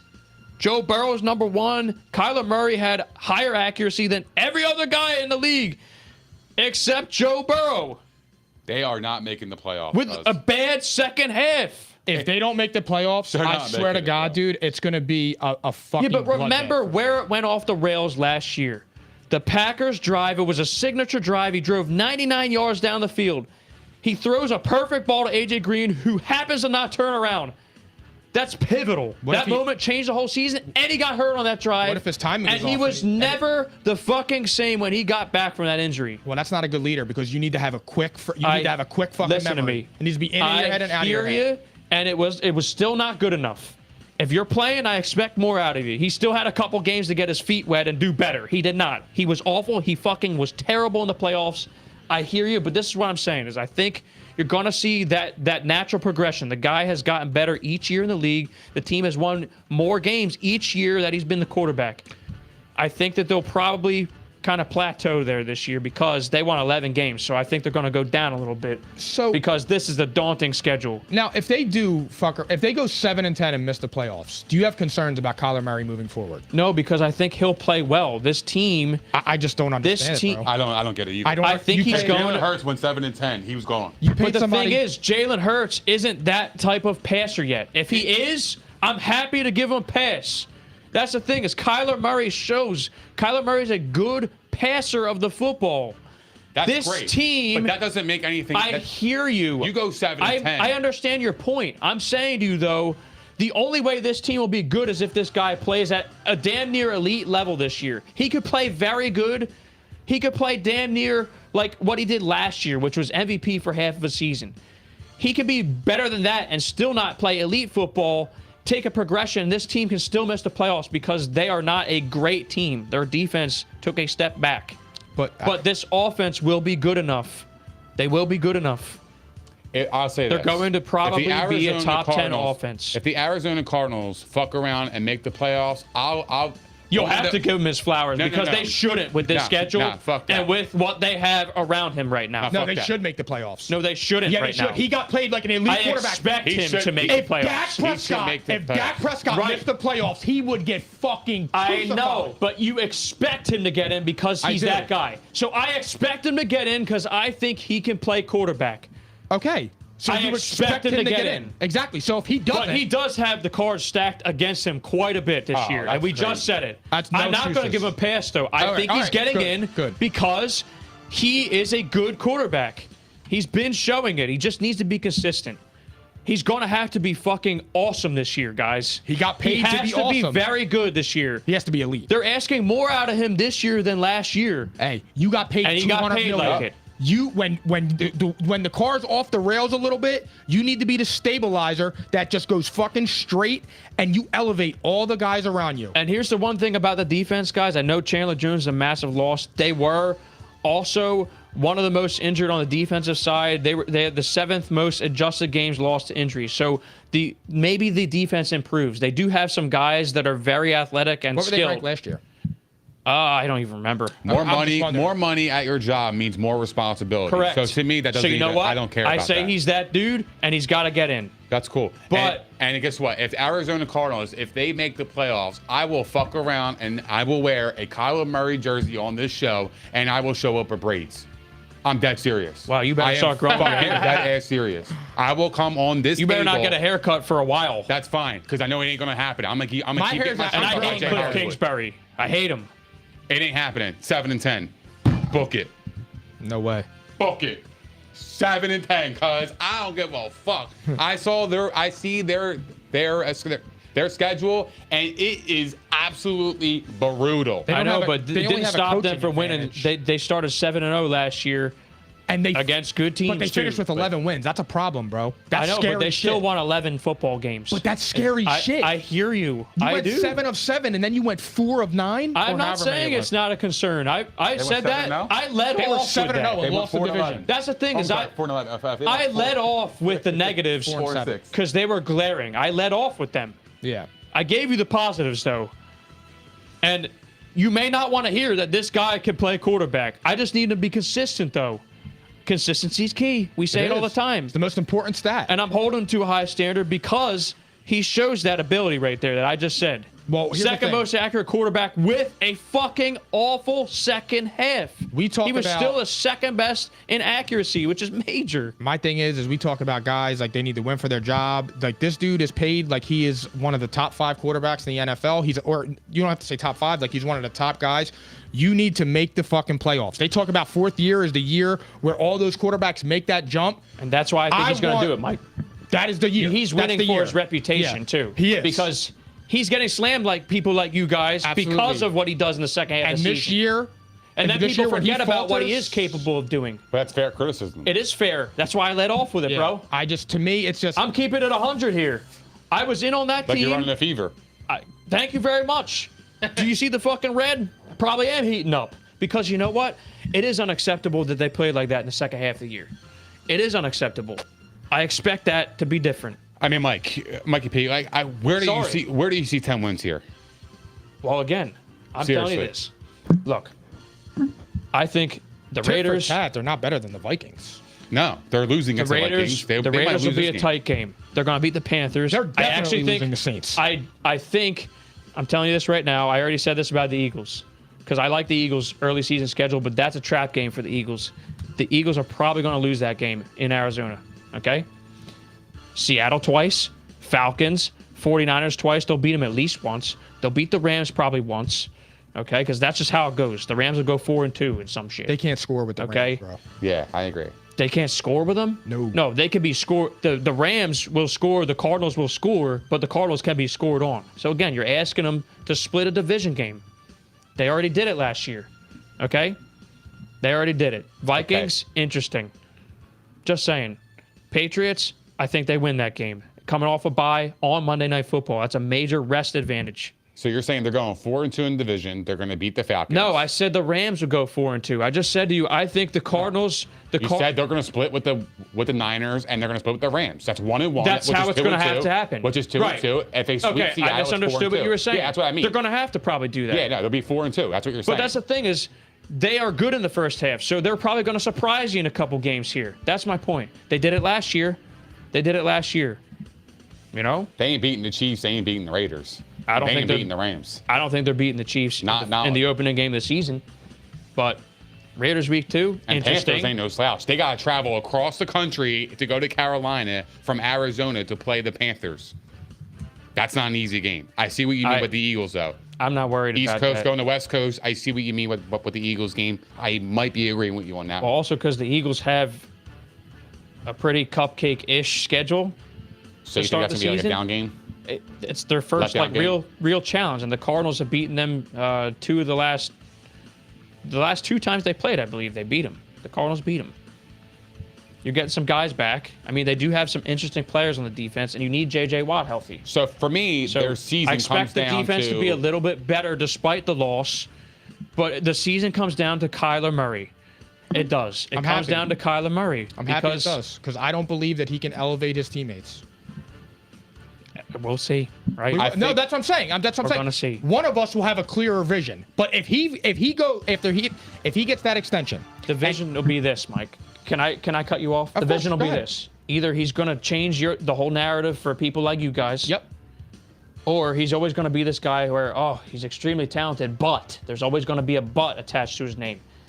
And he is going to be fucking dragged because he was dragged this year. He was dragged this year. Rightfully so. And he's been dragged all off season by me too. Yeah. And he was dragged by me when he was playing bad too. I just think you sign a $230 million contract, you turn around that next season in year 4 when you're supposed to make the leap, and you go 7-10, you're not that guy. If he wins 7 games, that's because be easy. That's telling me if he goes 7-10 and it was because the D-hop and that was the issue, that's telling me that you need everything perfect around you in order to succeed. And when something goes wrong just a little bit, you can't get your way through those muddy waters. Family, it's 10 p.m. and you fucking pod in. Well, and also, D-Hop was not D-Hop last year either. I think at least this year he'll come back and play healthy, which does matter. It matters a lot. All right, I'm tired. Let's wrap this shit up. All righty, Philly Phil. We bodied that. Hey, I said it would end with fireworks, right? I got pissed. Look at the NFC, guys. That's all I'm asking you to do. All right? Thank you so much, everybody. And we have one more division to preview on Tuesday. Yes, these have been longer episodes. Yes, it's because we crammed it. We probably should have started the previews sooner, but there was so much in the NFL this offseason. It's a movie. Okay? So you're getting extra. You get bonus content. We gave you betting. We gave you fantasy season long. You're going to get it one more time, okay? NFC East. We say the best for last. The Philadelphia Eagles. Interesting season coming up, all right? You got veins popping out of our heads. You get everything here. There was a lot of energy tonight, okay? Sponsored by Prozac. Yeah. I hope they were watching tonight. So, NFC East Tuesday, playoff and award predictions. Interesting. Bold prediction in fantasy. You're not going to want to miss it. Football starts next Thursday. 7 days. Woo! We're here. Okay? Can't wait. All right. So, episode 103 of P&I, powered by Playmaker, was brought to you by Prize Picks, daily fantasy made easy. Also, we were live at the Props Network at propshq.com, where you need to go and subscribe so you can keep up with all this football content. And yes, it's not stopping anytime soon. Last but not least, merchandise. What are they wearing over there? Fantastic fabric. Go get yours now. Shoot us a DM. Let us know. We have t-shirts, long sleeves, hoodies, mugs, anything you can think of. Just shoot us a DM. We got black and gray as the color, so please hit us up. Courtesy of IPP Pressworks, Cherry Hill, New Jersey. Thank you so much. Nick Theories, do your thing. Thank you guys for hanging out with us. We appreciate all the love, support, and the comments. If you guys haven't done so already, please don't forget to like, subscribe, and hit the notification bell on YouTube. We are also available on propshq.com, Spotify, Apple Podcasts, Google Podcasts, iHeart, Megaphone, Stitcher, and all that other shit. And also follow us on all of our socials, such as Facebook, Twitter, Instagram, and TikTok. And we will see you guys next Tuesday at P&I, baby. It's theories, baby.